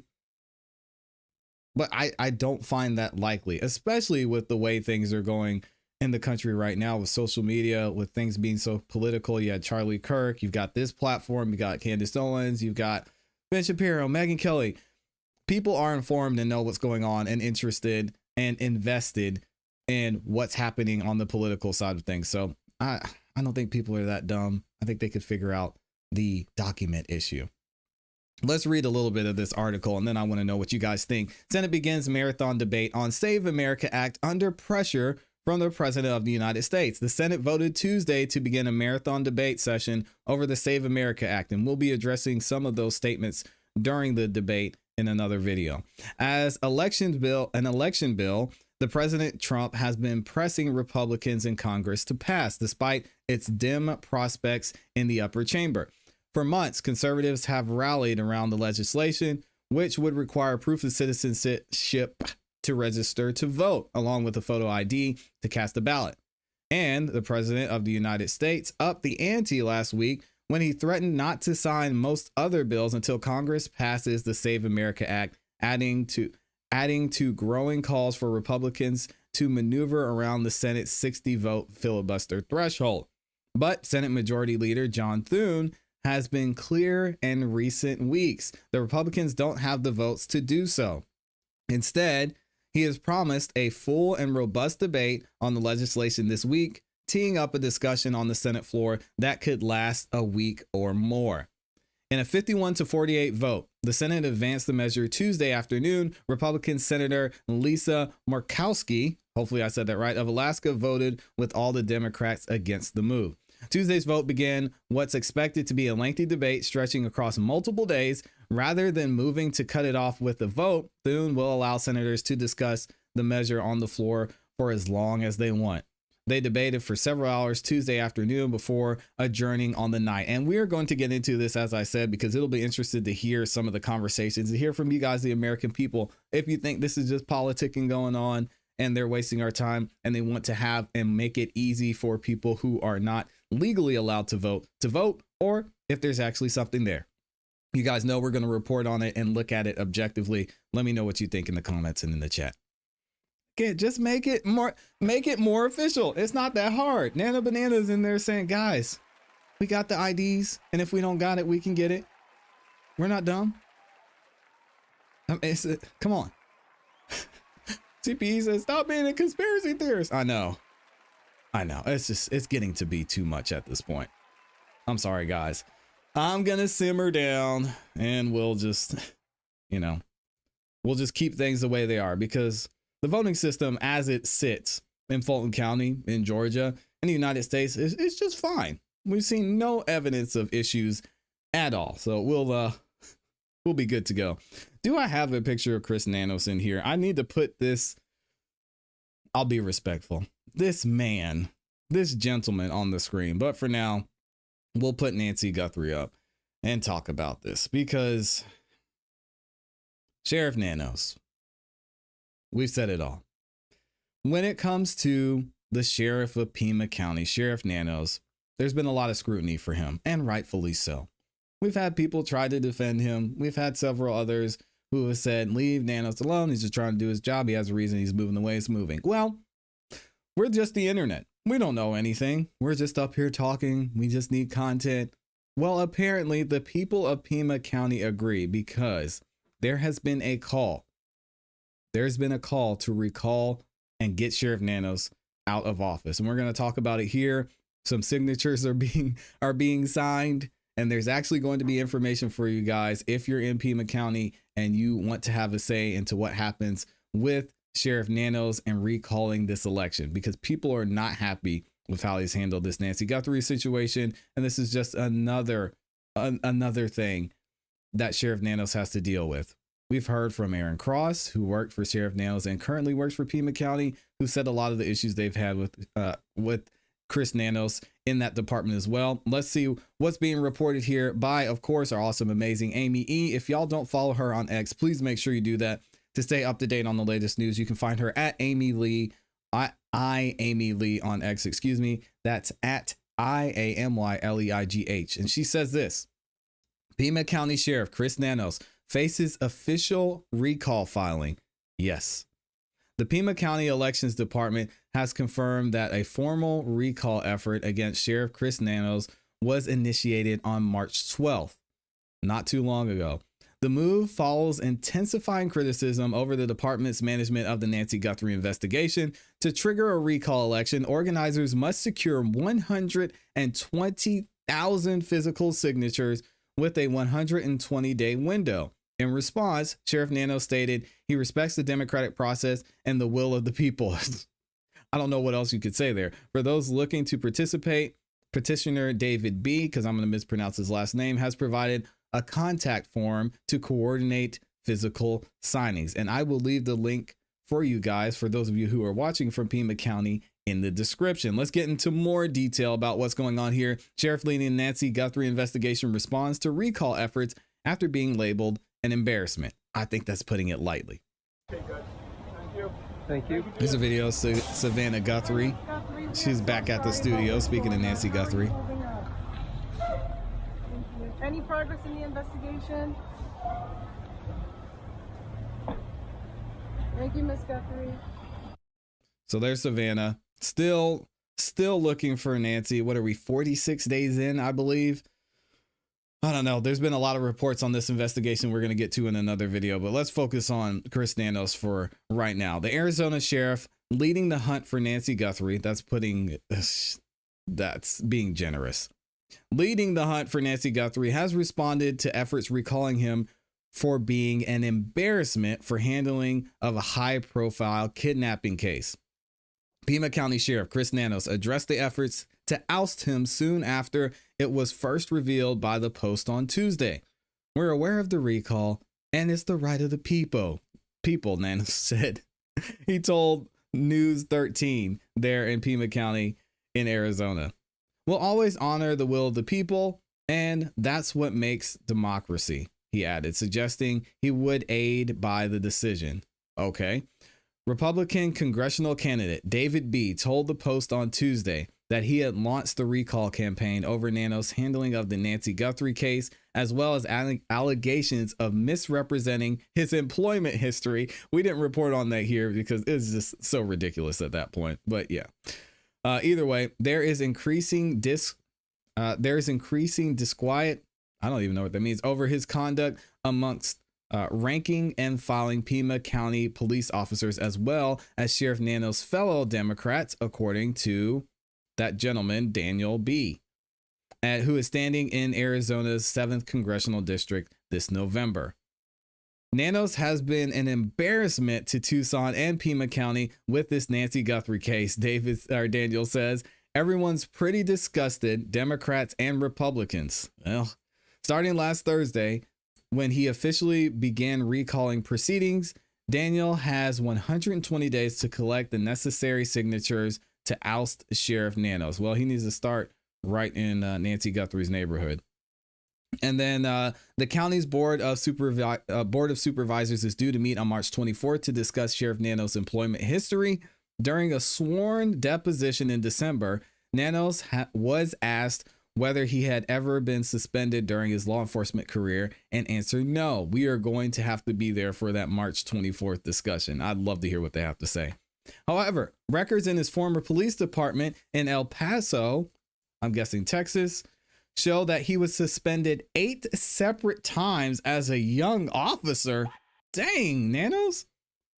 When you see something this troubling and serious going on with one of the county's office holders, it's very, very important for us to investigate as fully as possible and to find out more information, Pima County Supervisor Matt Hines, a fellow Democrat, told the Arizona Republic.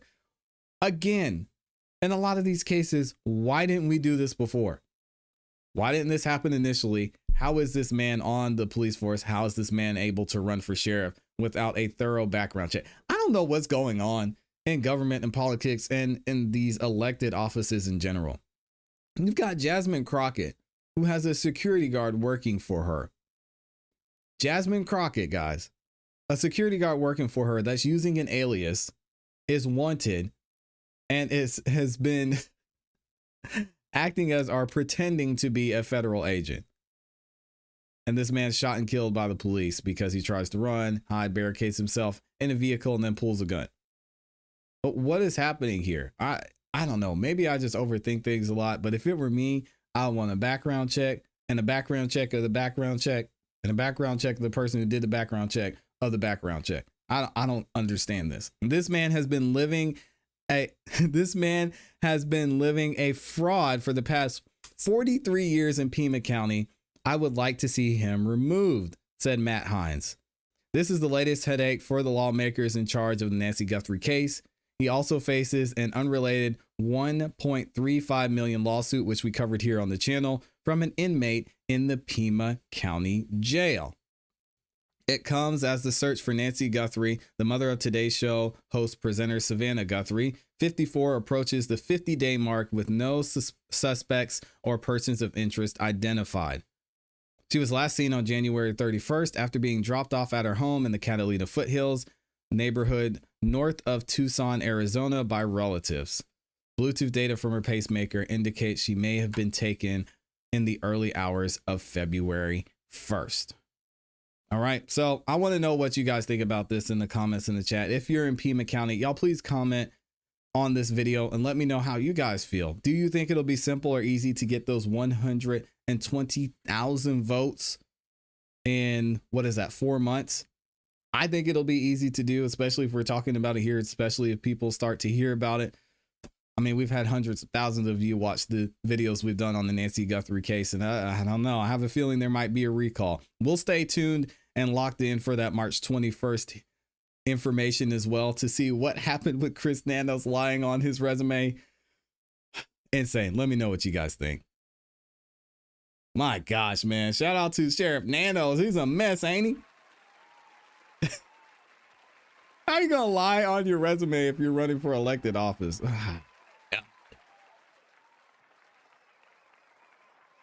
I don't get it. I don't get it. Let me see what y'all are saying.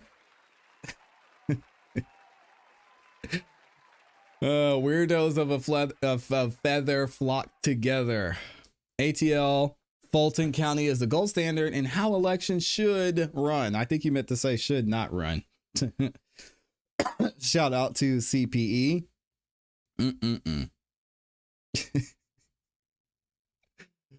Oh, this is crazy. Wouldn't be surprised if Sheriff Nanos took key info with him if he gets recalled. He's not doing anything. That would be too much work for him. Come on now. Says there's a glove found in the house, then says only the glove was found along the roadside.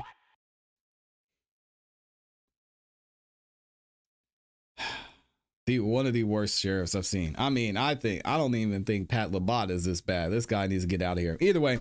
All right, guys, we're going to get out of here. Again, make sure if you haven't yet, check out the Jury of Your Peers channel if you want to see the closing arguments for the Afroman trial.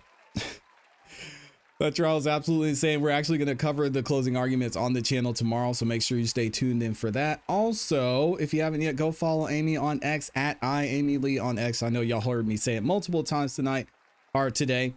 And like the video on your way out. It's free. It's easy to do. It takes less than a second. Hope you guys have a rest of your afternoon. Subscribe, hit the notification bell so you don't miss any time we go live or drop a new video. And as always, you know what to do. Keep growing, keep pushing, keep it classy. We gone. Peace.